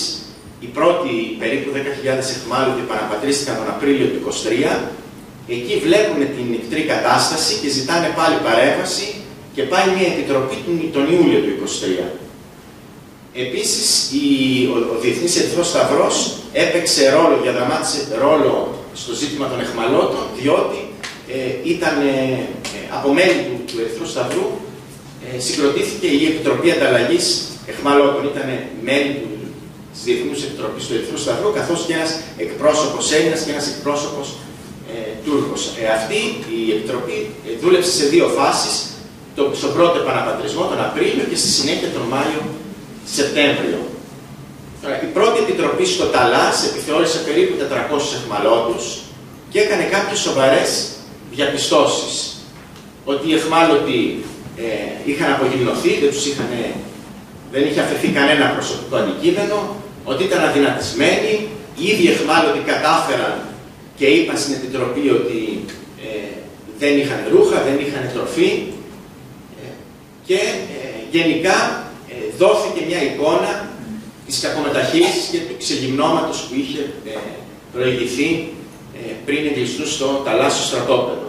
Επίσης, οι αξιωματικοί ανέφεραν ότι οι οπλίτες συχνά μαστιγώνονταν. Η επόμενη επιτροπή, η οποία πήγε μετά την κατάρρευση του μετώπου, όπως είπαμε, το Φεβρουάριο του 2023 δεν ολοκλήρωσε το έργο της. Επιθεώρησε κάποια στρατόπεδα στα δυτικά παράλια, κοντά στη Σμύρνη, αλλά διέκοψε την επιθεώρηση με την αιτιολογία ότι εφόσον τέλη Ιανουαρίου είχε επιτευχθεί συμφωνία ανταλλαγής εχμαλώτων, ότι θα διαλύονταν τα στρατόπεδα του εσωτερικού, οπότε όλοι οι εχμάλωτοι θα μεταφέρονταν στη Σμύρνη για να ανταλλαγούν. Έτσι αυτή η Επιτροπή διακόπτει το έργο της χωρίς να υποβάλει έκθεση. Και έρχεται το μεγάλο σοκ της ανταλλαγής, οπότε φτάνουν οι πρώτοι εχμάλωτοι και αποβιβάζονται στον Πειραιά και φαίνεται εκεί καθαρά η κατάστασή τους. Μάλιστα έχουμε και φωτογραφικό υλικό από τους εχμαλώτους κατά την ανταλλαγή, όπως και κινηματογραφικό, το οποίο θα έχουμε την ευκαιρία στο τέλος να το δούμε. Τώρα, στην Αθήνα υπάρχει εκπρόσωπος της ΔΕΕΣ, ο Ρούντολφ φον Ρέντινγκ-Μπίμπερεκ. Αυτός κάνει μια αναφορά και λέει τα όσα διαπιστώνει. Απεβίωσαν εχμάλωτοι κατά τη διάρκεια του ταξιδιού, πράγματι ορισμένοι εχμάλωτοι ήταν τόσο αδύναμοι και ταλαιπωρημένοι, που είτε πέθαναν κατά τη μεταφορά από το εσωτερικό της Μικράς Ασίας στα παράλια, είτε πέθαναν στο καράβι. Μπήκαν στο καράβι και πέθαναν κατά τη διάρκεια του ταξιδιού. Έφεραν σημάδια κακοποίηση στο σώμα τους, είχαν γράφει αποκτήσει όψη ανθρώπου μειωμένης αντιληπτικής ικανότητας,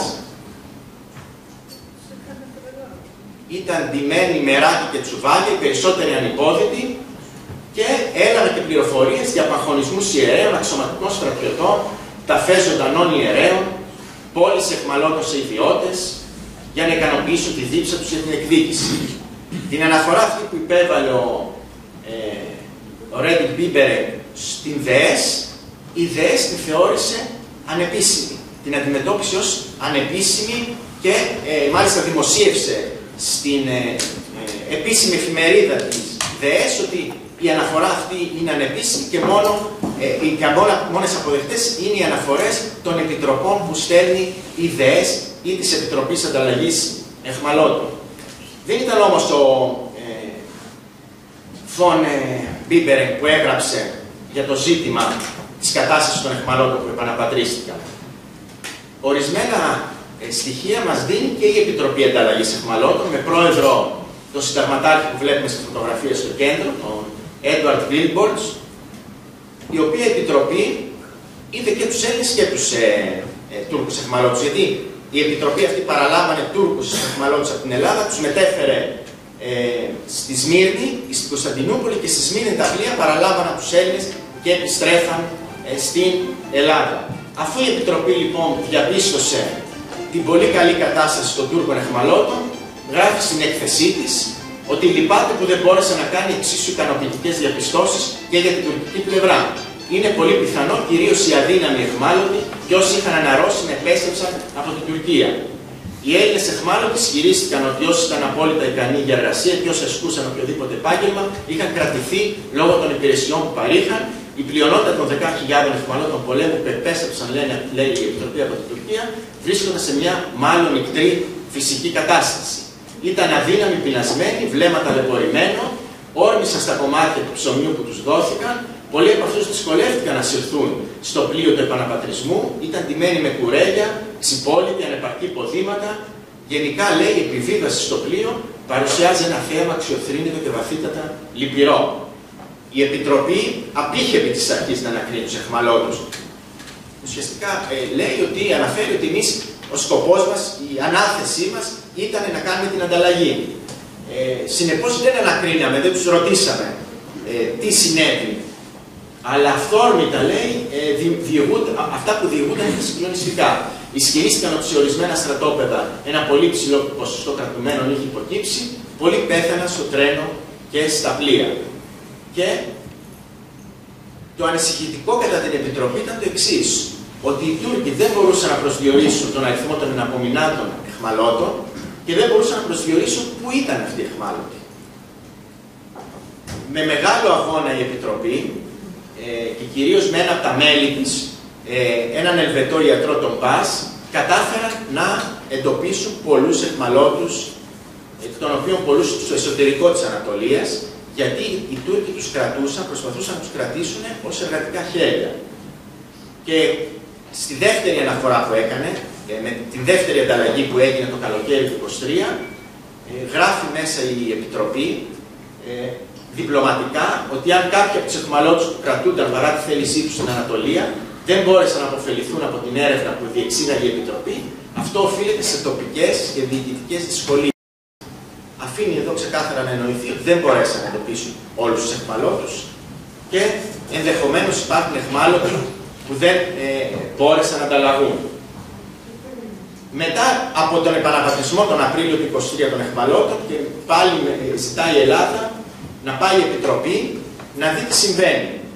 Η Επιτροπή βέβαια από τον Απρίλιο κατέληξε στα τέλη Ιουνίου, αρχές Ιουλίου να μεταβεί στην Μικρά Ασία να επιθεωρήσει τα στρατόπεδα και θα δούμε στη συνέχεια πώς έγινε αυτή η επιθεώρηση. Αυτή τη φορά είναι αρκετά καλύτερο η αναφορά της, το πόρισμά της. Μιλάει ότι για καλή κατάσταση των εχμαλώτων, ότι ήταν καλά υποδεμένοι, ενδεδειμένοι, είχαν σχετική ελευθερία, καλή υγειονομική φροντίδα. Εν ολίγης το μόνο πρόβλημα ήταν ότι δεν λάμβαναν έγκαιρα την αλληλογραφία και τα δέματα. Έχουμε όμως μαρτυρίες μέσα τα στρατόπεδα των Ελλήνων, όπως την κατάθεση του υπίατρου του Χατζηπέτρου, ο οποίος ήταν τότε στο ΟΣΑΚ γιατρός των εχμαλώτων, και μιλάει για όλη αυτή τη σκηνοθεσία και την προετοιμασία των στρατοπέδων ενόψει της επιθεώρησης από την ΔΕΕΣ. Επί δεκαήμερων ολόκληρων πρώτης ελεύσεως άρχισαν πυρετώδεις και σπασμωδικοί προπαρασκευέ, ξεχώρισαν τους πολιτικούς ομήρους, τους πολίτες, τους μικρασιάτες από τους στρατιώτες εχμαλώτους και τους έκρυψαν,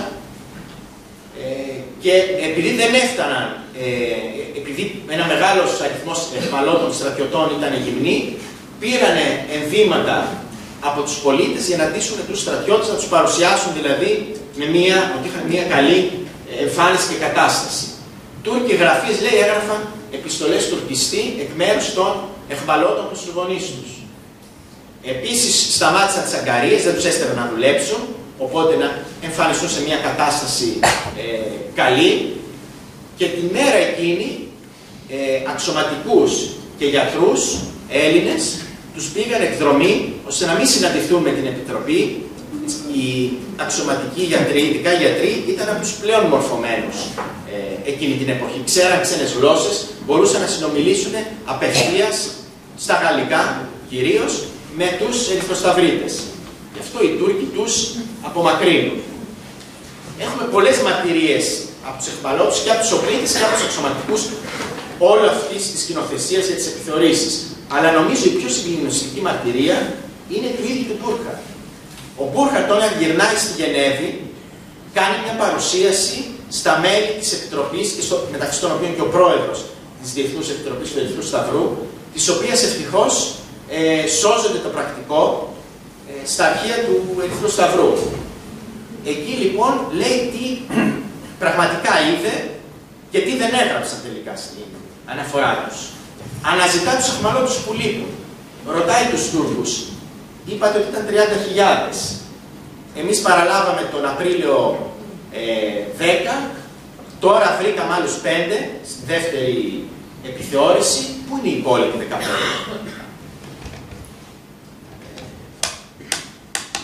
Σχημάτισα, τους λέει, την εντύπωση πολλοί είχαν εκτελεστεί. Στο Εικόνιο ήξερα ότι είχαν πυροβολήσει πολλούς και τους είχαν θάψει, λέει, τόσο πρόχειρα, ώστε οι σκύλοι τους ξέθαψαν λίγο καιρό μετά. Οι Έλληνες, λέει ο Ερυθροσταυρίτης, κατά την υποχώρησή τους είχαν καταστρέψει τις πόλεις. Αλλά όταν έφτασαν οι Τούρκοι στη Σμύρνη, εκδικήθηκαν τους Έλληνες με απέσιο τρόπο. Τον ρωτάει ο πρόεδρος της ΔΕΕΣ, δείξατε τις αναφορές που μας στείλατε στους Τούρκους? Ήταν αδύνατο να μην τους τις δείξουμε. Ήμασταν μαζί στο βαγόνι όταν τις συντάξαμε. Εξάλλου ο κύριος Μπερνιέ, ο έτερος των επιθεωρητών, μου είπε ότι αν δεν τους δείχναμε, αυτό θα έκανε την κατάσταση δυσκολότερη. Έπρεπε να τις στείλουμε με την ερυθρά ημισέλινο για να τις προωθήσουμε. Θα υπέκειτο λοιπόν σε λογοκρισία. Άρα είναι ξεκάθαρο ότι η αναφορά της ΔΕΕΣ είχε λογοκριθεί από τους Τούρκους.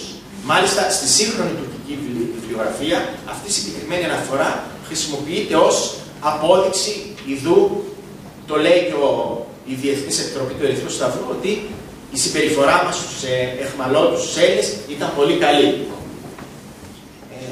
Έδειξε λοιπόν τη μεγάλη αναφορά στους Τούρκους, πρόσεξε να μην προσθέσω σε αυτήν κριτικές, γιατί θεώρησε ότι αυτό θα μπορούσε να πλήξει την ελευθερία, εννοεί της Επιτροπής, την ελευθερία κινήσεων της Επιτροπής, η οποία ήταν ήδη περιορισμένη.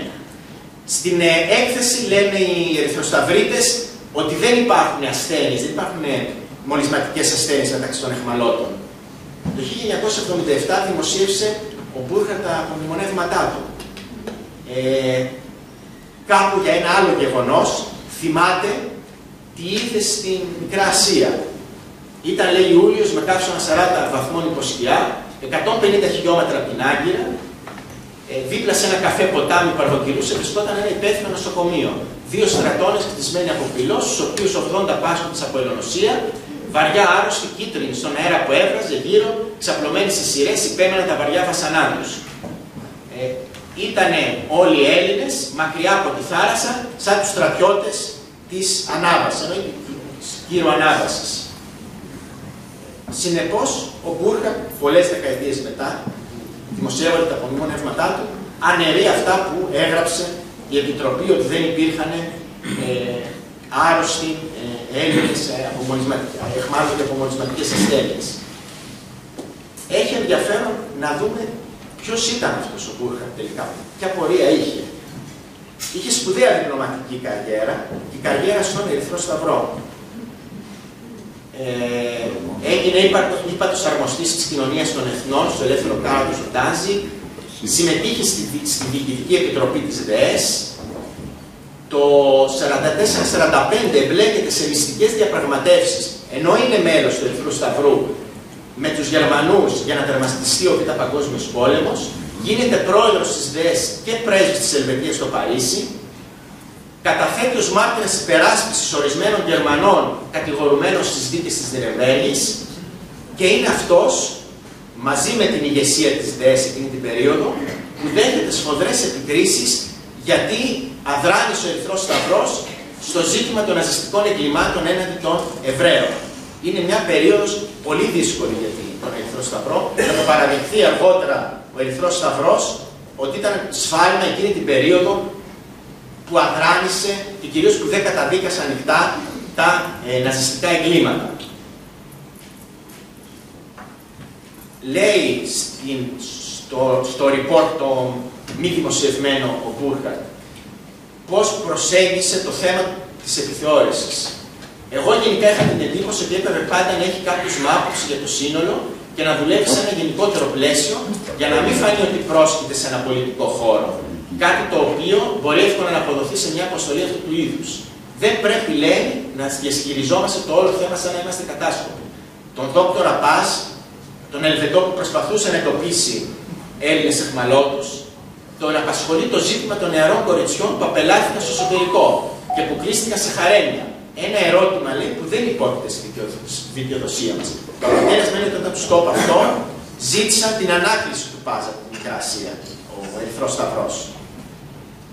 Ένα άλλο στοιχείο, γιατί κράτησαν αυτή τη στάση, είναι διότι εκείνη την περίοδο ο Μπερνιέ, ο οποίος ήταν ο μόνιμος αντιπρόσωπος της ιδέας στην Κωνσταντινούπολη, προσπαθούσε να οργανώσει μία αποστολή βοήθειας των μουσουλμανικών πληθυσμών της Μικράς Ασίας.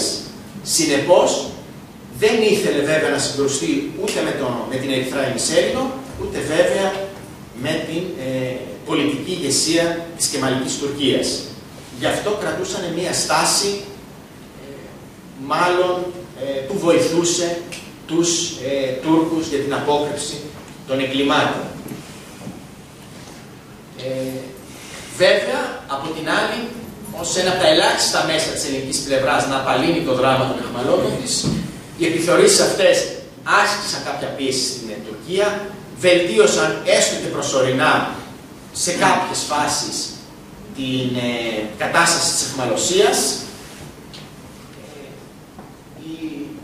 Διαπιστώνουμε όμως ότι, όπως και σε άλλες περιπτώσεις, η πολιτική των διεθνών οργανισμών είναι αποτέλεσμα ισορροπίας δυνάμεων και σύνθετων πιέσεων και ποτέ δεν σημαίνει ότι μπορεί κάποιος να βρει το δίκιο του μέσω αυτών των οργανισμών, όπως συνέβη με τους αιχμαλώτους, η Μικρά Ασία και τις επιθεωρήσεις που πραγματοποιήσει ο Διεθνής Ερυθρός Σταυρός. Ευχαριστούμε πολύ.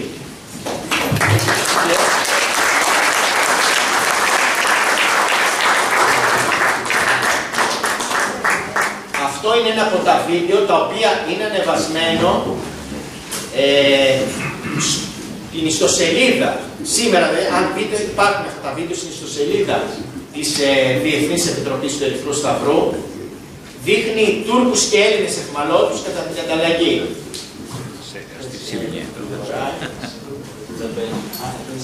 Ναι, ωραίες αναμνηστικές.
Αυτοί είναι Τούρκοι αιχμάλωτοι, κατά την ανταλλαγή.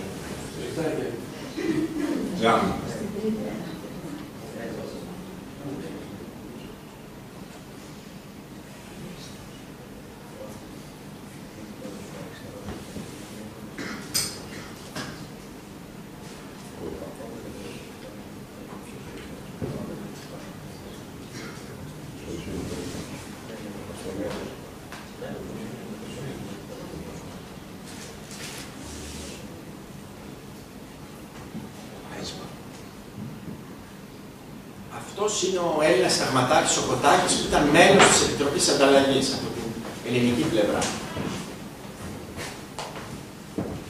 Και αυτός είναι ο Τούρκος εκπρόσωπος στην Επιτροπή Ανταλλαγής.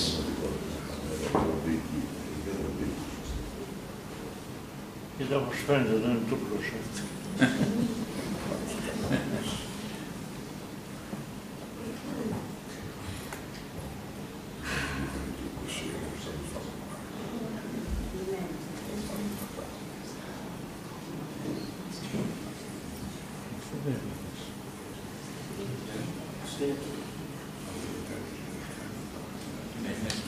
Έλληνες από τους βλέπω. Δεν βλέπω κανέναν να φοράει φέσια. Να είναι με φέσια.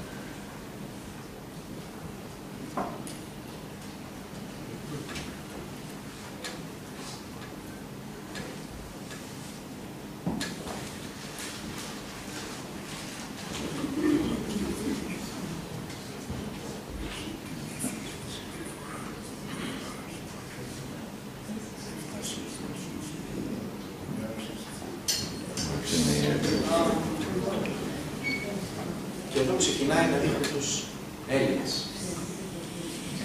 Τουρκική προηγούμενη.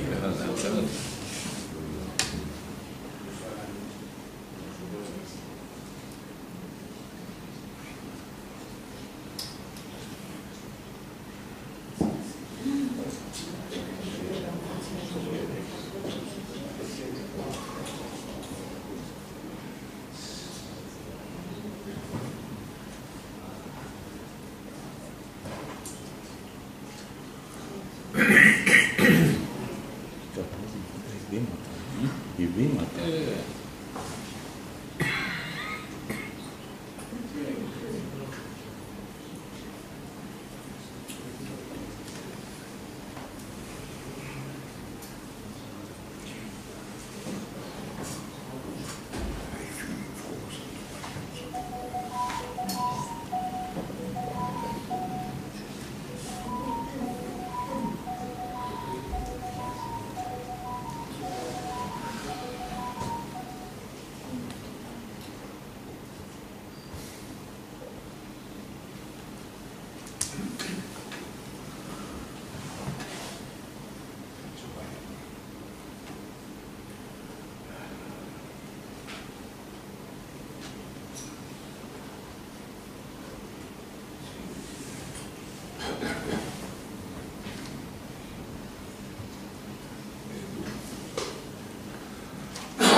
Στο τέλος είναι και αυτός είναι ο στρατηγός Κλαδάς, ένας από τους αιχμάλωτους Έλληνες στρατηγούς, ο οποίος επαναπατρίστηκε στην πρώτη ανταλλαγή.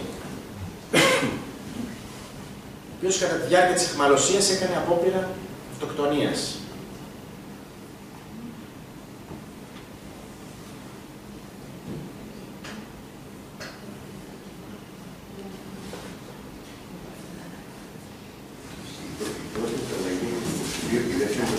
Το 23 τον Απρίλιο πρώτη και η δεύτερη έγινε στο τον Αύγουστο-Σεπτέμβριο 2022.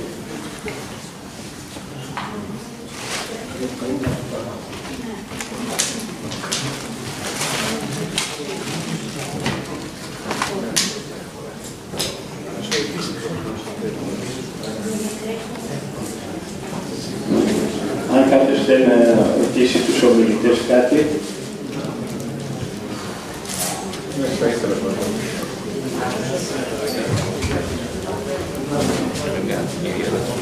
Καλησπέρα σας. Ονομάζομαι Γιάννης Βουδέλος και είμαι ομότιμος καθηγητής του Αριστοτελείου Πανεπιστημίου Θεσσαλονίκης. Καταρχήν θα ήθελα να συγχαρώ και τους δύο συγγραφείς. Μας κάνατε την καρδιά περιβόητη απόψε, αλλά φαντάζομαι η δική σας σε τι κατάσταση βρισκόταν ενώ διαρκούσε η έρευνα. Είναι ένα θέμα για το οποίο χρειάζεται θάρρος και απόθεμα ψυχικής δύναμης και πράγματος. Θα ήθελα επίσης να εκφράσω την ικανοποίησή μου με τη μηχανή να συνδέομαι με τις δύο πρώτες πραγματείες γύρω από αυτό το αντικείμενο. Η πρώτη ήταν μια διδακτορική διατριβή της κυρίας Φωτοπούλου, η οποία εκπονήθηκε στο Αριστοτέλειο Πανεπιστήμιο υπό τη δική μου εποπτεία. Και η δεύτερη είναι η σημερινή πραγματεία, εκ των δύο συγγραφέων της οποίας τυχαίνει να είναι και πολύ καλός φίλος. Για την στάση του Διεθνούς Ερυθρού Σταυρού συμφωνώ απόλυτα. Τέτοια περιστατικά δεν είχαμε μόνο τότε, είχαμε και στον πρώτο και στον δεύτερο παγκόσμιο πόλεμο. Και νομίζω ότι αν κανείς μελετήσει ενδελεχώς τα αρχεία του Διεθνούς Ερυθρού Σταυρού στη Γενέβη, θα αποκαλυφθούν ακόμα χειρότερα πράγματα. Η ερώτησή μου είναι η εξής. Μελετήσατε καθόλου την άλλη όψη του νομίσματος, δηλαδή την τύχη των Τούρκων αιχμαλώτων και τις συνθήκες διαβίωσής τους στην Ελλάδα?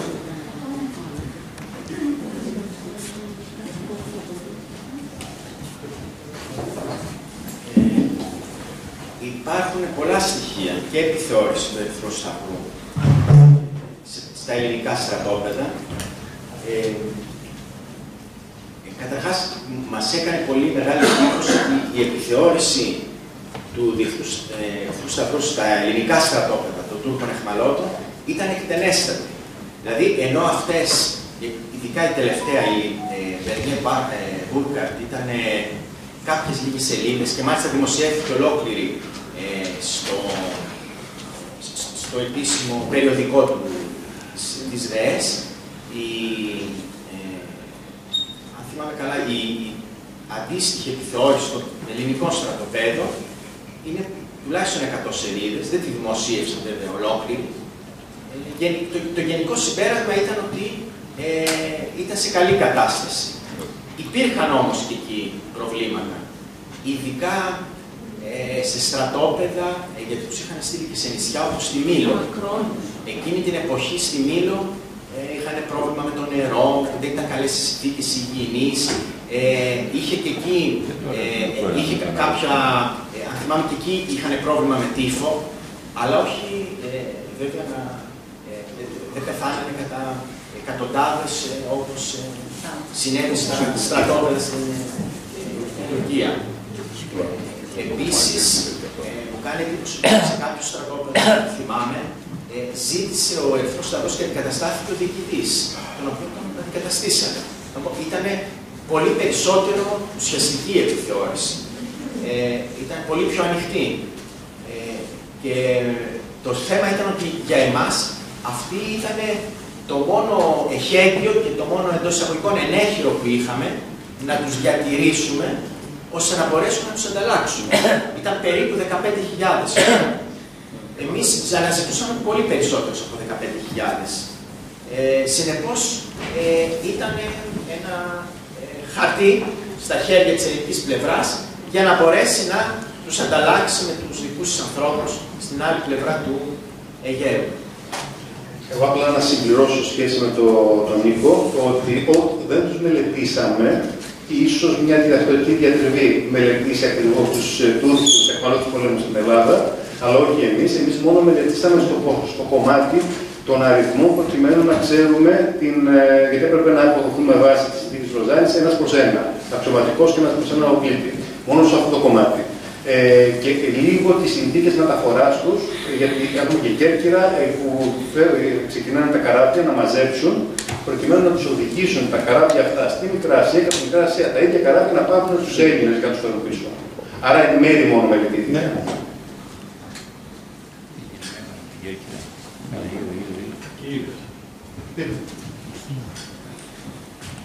Ευχαριστώ πολύ τους κύριους καθηγητές για την ωραία παρουσίαση.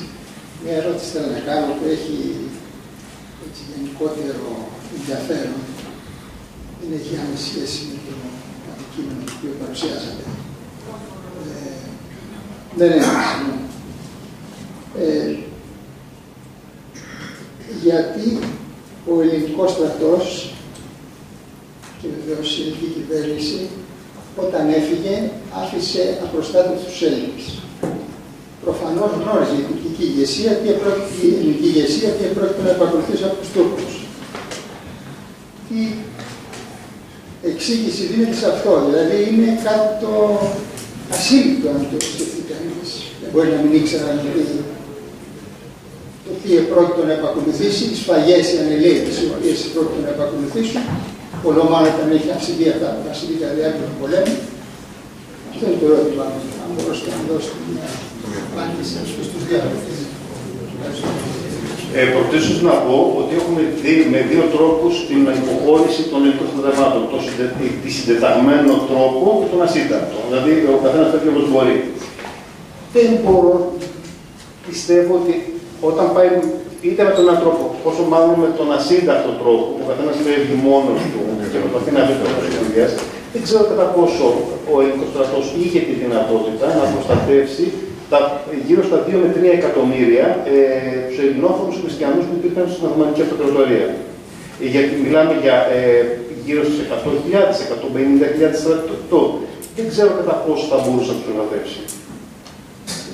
Δυστυχώς που το λέω και κάτι άλλο που το έχουν πει και εκείνη την εποχή, είναι τόσο εκτεταμένη η εγκατάσταση των Ελλήνων σε όλη τη Μικρά Ασία σε σχέση. Ναι, με ένα μεγάλο κομμάτι έχει κατέβει προς την Σμύρνη, αλλά δεν είναι τόσο εύκολο. Δηλαδή σήμερα το βλέπουμε με αποστασιοποιημένοι πλέον και λέμε γιατί. Τότε προτίσω ο στρατός, μην ξεχνάτε ότι φοβάται μην οι Τούρκοι που είναι στην Ελλάδα. Άρα πρέπει να μεταφερθούν τα στρατεύματα, να αρχίσουν να θωρακίζονται σε άλλη μεριά του. Η Μικρά Ασία είναι χαμένη πλέον η υπόθεση. Το ζήτημα είναι να χάσουμε και στην Ελλάδα.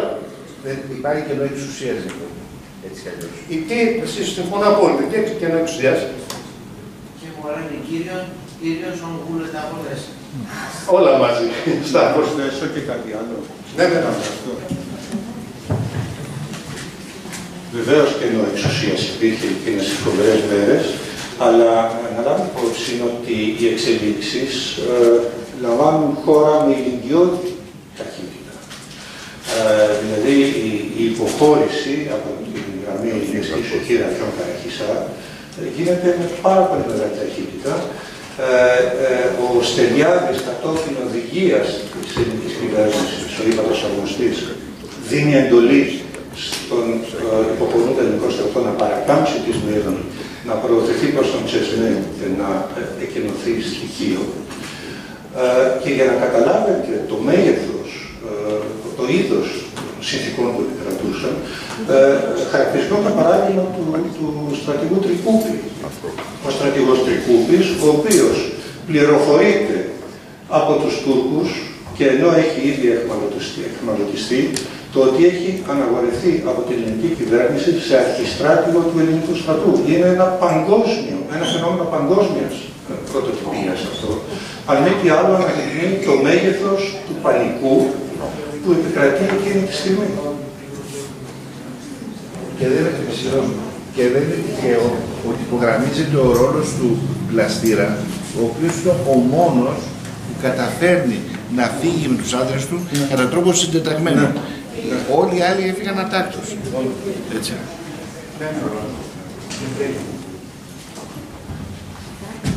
Ευχαριστώ.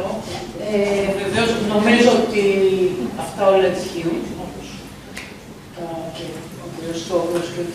Μουρέλος σήμερα. Αλλά πρέπει να δούμε, ίσως τώρα είναι και η συγκυρία τέτοια που χρειάζεται, την Ελλάδα έξω από την Ελλάδα. Γιατί στη συγκεκριμένη συγκυρία υπάρχει απαγόρευση από το αρχιστρατηγείο των Βρετανών, που υφίσταται στην Κωνσταντινούπολη, στο οποίο αυτό το λέμε, αλλά ο ελληνικός στρατός, το στράτευμα, υπάγεται στο Βρετανικό αρχιστρατηγείο της Κωνσταντινούπολης. Και υπάρχει απαγόρευση να βοηθηθεί ο ελληνικός πληθυσμός. Εγγράφος. Επομένως, η ελληνική πολιτική και η στρατιωτική ηγεσία δεν μπορούσε να κάνει πολλά.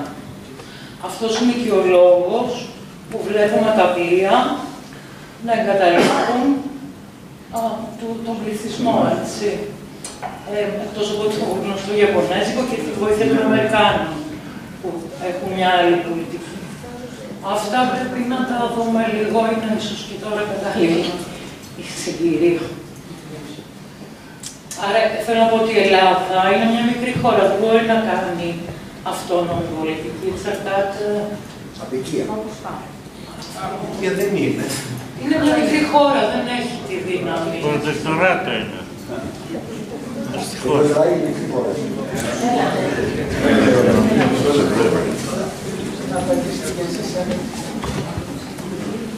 Σας ευχαριστούμε πάρα πολύ. Ο Κοκκινίδης λέγονται, είναι γιατρός του Πολιτικού Ναυτικού Απόστρατος και χαίρομαι πάρα πολύ που έχετε, στρατιωτικός γιατρός βέβαια, που έχετε τονίσει αυτόν τον συγκεκριμένο ρόλο των ανθρώπων, των γιατρών, οι οποίοι έπαιξαν ένα τεράστιο ρόλο, ο οποίος φαίνεται και ακόμη στα γνωστά στην ιστορία του εξεκμαλώτου, στο νούμερο 31-328, Παπαδενέζης, και ιδιαίτερα ένα άλλο κείμενο αυτοβιογραφικό, το ονομαζόμενο Μικρά Ασία του Πολίτη.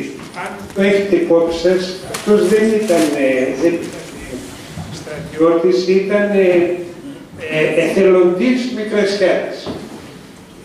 Εκείνο όμως που θα ήθελα να μπορούσατε να μας πείτε είναι τι έγιναν οι πολίτες, γιατί λέτε οι 1200 λεγόμενοι όμοιροι, δηλαδή οι οποίοι επεστράφησαν μέχρι, ξέρω ότι εκφεύγει της ιστορίας, αλλά οι πολίτες οι οποίοι δεν μπόρεσαν να επιστρέψουν, οι Οθωμανοί υπήκοοι, οι άλλοι αρκετοί εξ αυτών είχαν ήδη εχμαλωτιστεί και όλα αυτά, υπάρχουν στοιχεία για αυτούς τους ανθρώπους που και είχα ακούσει και μέχρι και 10 χρόνια μετά επέστρεφαν διάφοροι άνθρωποι, οι γυναίκες ιδιαίτερα, που τις είχαν πάρει σκλάβες κτλ.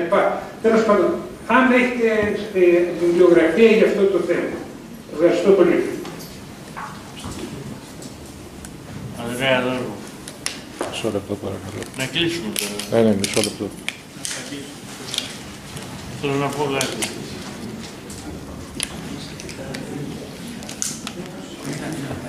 Λοιπόν, κύριε Κοκκινίδη, επιστρέφω την ερώτηση, να πω το εξής. Γενικά οι στρατιωτικοί γιατροί πάντα έγιναν την της εκτιμήσεως και των αντιπάλων τους. Για παράδειγμα, επειδή τώρα δουλεύω τα απομνημονεύματα του Νικόλαου Κλαδά. Εκεί αναφέρεται με τα χειρότερα λόγια στον τουρκικό λαό, με τα καλύτερα λόγια για τους στρατιωτικούς γιατρούς των Τούρκων, λέγοντας ότι πάντα οι γιατροί λόγω μόρφωσης έχουν ένα επίπεδο πολύ καλύτερο σε σχέση με το μέσο πολίτη, τον Οθωμανό ή τον Έλληνα. Θα πω το εξής, δεν έχουμε μελετήσει ιδιαίτερα το κομμάτι πολιτική όμοιρη. Δεν πρέπει να ξεχνάμε ότι και ενώ και εμείς μέσα στο βιβλίο γράφουμε για τάγματα εργασίας, δεν ήταν τα αμελέτα μπουρού. Αυτή που αναφέρεστε εσείς είναι τα αμελέτα μπουρού. Εκεί δεν έχουμε μπει σε αυτό το κομμάτι. Είναι επίσης τεράστιο θέμα που δεν ξέρω κατά πόσο είναι εύκολο κάποιος να βρει υλικό. Δεν αναφέρομαι στα αμελέτα μπουρού. Τα αμελέτα μπουρού έγιναν στους πολιτικούς. Εγώ λέω τους υπόλοιπους, γιατί δεν εσφάλισαν όλοι. Και όταν έφυγαν από τις μήνυ και κάνανε, έμειναν άνθρωποι που ήταν και πολλά χρόνια εκμάλωτοι. Είναι άνθρωποι στα μελέτα μπουρού, δεν είναι άλλοι. Δεν υπάρχουν πολιτικοί όμοιροι, όσοι είναι έρχονται. Ακόμα και για τους Έλληνες στρατιώτες και υπάρχει μια ολόκληρη παραφιλολογία και εδώ νομίζω έχει βγει πάρα πολύ καλά ο κ. Μουρέλος με την κυρία Φωτοπούλου, που λένε ότι για μεγάλο χρονικό διάστημα. Το βλέπατε. Για μεγάλο χρονικό διάστημα ερχόντουσαν πληροφορίες ακόμα και στη δεκαετία του 30 ότι υπάρχουν ακόμα στη Μικρά Ασία εχμάλωτοι. Το ζήτημα όμως είναι, υπήρχαν διάφορα, συμφωνήσαμε για την έκφραση, παραμάγαζα, τα οποία στείνανε ως κομπίνες που παίρνουν λεφτά από ανθρώπους οι οποίοι οι άνθρωποι τους ήταν στη Μικρά Ασία, λέγοντάς τους ότι ξέρουν ότι θα έρθουν και δώστε μας λεφτά για να τους ψάξουν. Δηλαδή δεν είναι τόσο σίγουρο ότι και στη δεκαετία του 30 μπορεί να υπάρχουν. Αν και πάλι υπάρχουν περιπτώσεις που με τη θέλησή τους κάποιοι μένουν εκεί. Υπάρχουν και πολλοί που είναι χωρίς θέλησή τους, σίγουρα. Όμως υπάρχουν και με τη θέλησή τους ή υπάρχουν άνθρωποι οι οποίοι ενώ έχουν πεθάνει, κάποιοι στείλουν κάποια μαγαζιά στη Μικρά Ασία, παίρνοντας λεφτά από συγγενείς στην Ελλάδα για τον εντοπισμό των δικών τους ανθρώπων. Πάντως, στα αρχεία του Υπουργείου Εξωτερικών που κοιτάξαμε, κάνανε έρευνες. Φαίνεται και ότι κάνανε έρευνες και με πράκτορες. Πρέπει να δώσαν, από ό,τι φαίνεται, και χρήματα σε Τούρκους που ήταν μέσα στα πράγματα να πάρουν πληροφορίες. Μεγάλες ομάδες, λέει, αιχμαλώτων δεν εντοπίσανε. Δεν αποκλείουν όμως να έχουν μείνει κάποιοι μεμονωμένοι.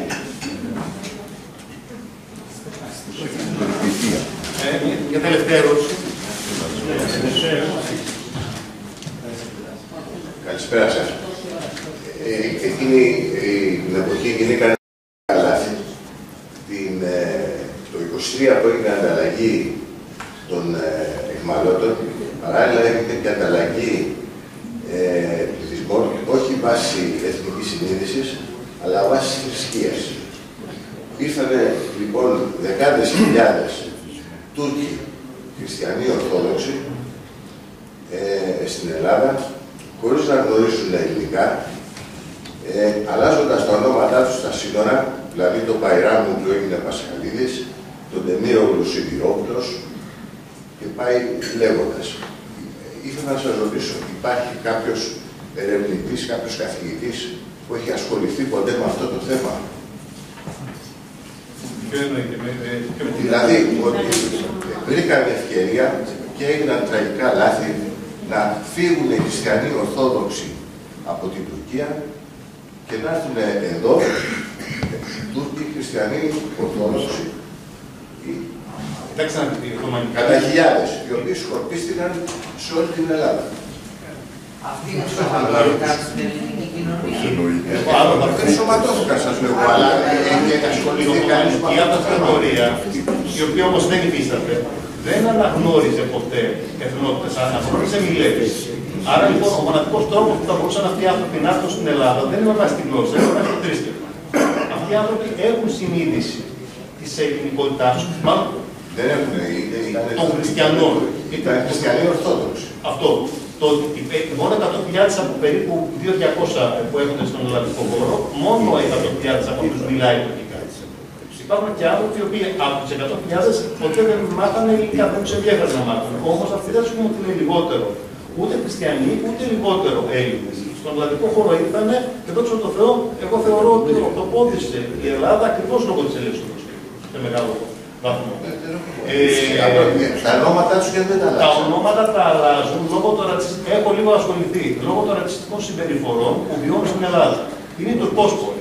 Και κατά αυτιά λοιπόν θα πρέπει να το αλλάξουν αυτό το πράγμα, γιατί αν εμένα, ξέρω ότι εγώ με λέγανε τον Μπούρογλου, τον Γλου από μόνο του παρέπεπε ότι είμαι απέτη.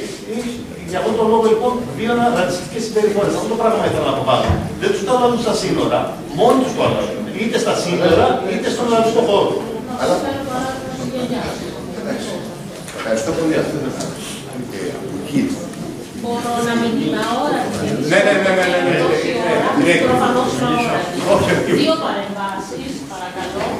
Όταν είπατε για τα νησιά που είχαμε κάποιους Τούρκους αιχμαλώτους, πρέπει να αναφέρουμε και την Μακρόνησο, γιατί όταν πήγαν οι εξόριστοι δικοί μας στη Μακρόνησο, βρίσκαν τα κόκαλα των Τούρκων αιχμαλώτων, όταν σκάβανε για τις πέτρες και κουβαλάγαν τα λιθάρια, οπότε υπήρχαν πάρα πολλοί Τούρκοι αιχμάλωτοι που πεθάναν στη Μακρόνησο εκείνη τη διάρκεια.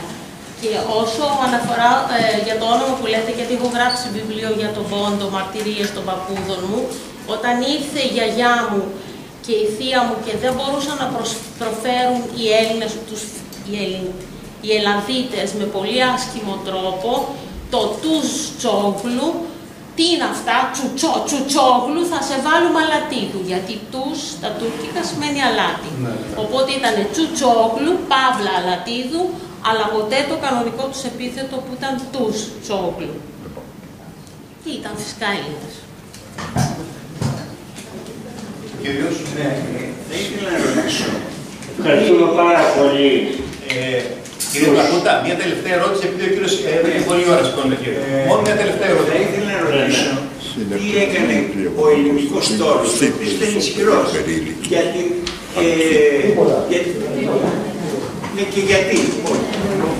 Και γιατί δεν έγινε. Ο ελληνικός τόρος, γιατί δεν τον έχει έντεξει. Σε ποιο σημείο ήθελε να ενισχύσει τις επιχειρήσεις, να.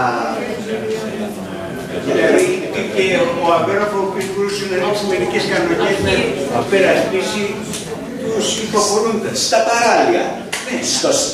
Εκεί στο λαιμό στην Ερυθρέα, στην Ερυθρέα, ήταν τα καράβια και προστάτευαν τα στρατεύματα που υποχωρήσανε. Μετά αποχωρήσανε, συνόδευσαν τα πλοία των στρατευμάτων στην Ελλάδα. Ο τρόπος που διαλύθηκε ο στρατός στη Μικρά Ασία και από τη στιγμή που δεν είχαν έτοιμη δεύτερη γραμμή άμυνας, δεν μπορούσαν, ήταν πολύ δύσκολο να τον ανασυντάξουν.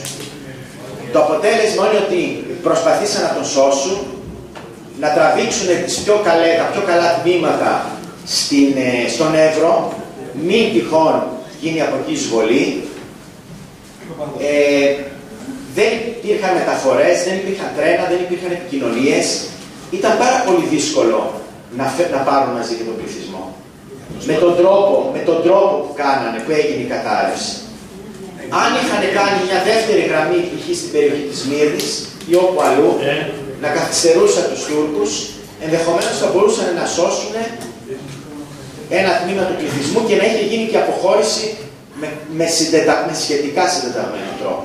Αλλά με τον τρόπο που το έκανα, δεν μπορούσαν ούτε τον πληθυσμό να βοηθήσουν, ούτε το στρατό που εγκλωβίστηκε σε κάποια σημεία.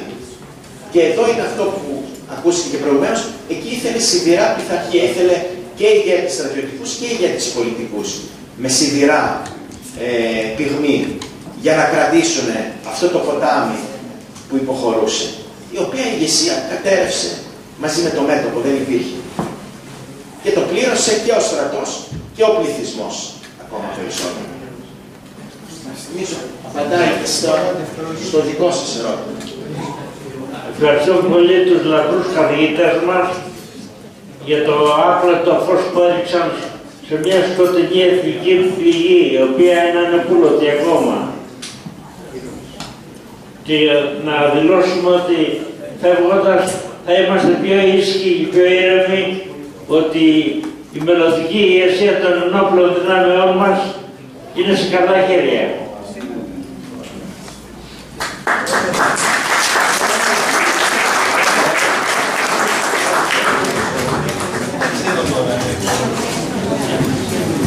Ευχαριστούμε όλους για την παρουσία σας. Θα κλείσουμε την απόψινή βραδιά με μια προφητική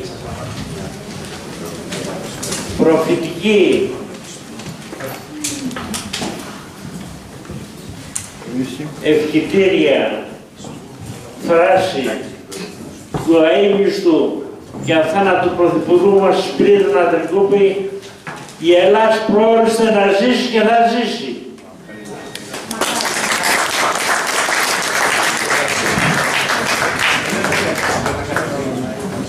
Θα ακολουθήσει ένα μικρό drink.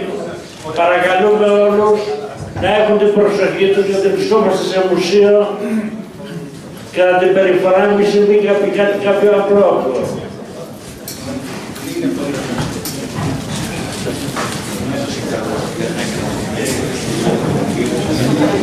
Yeah.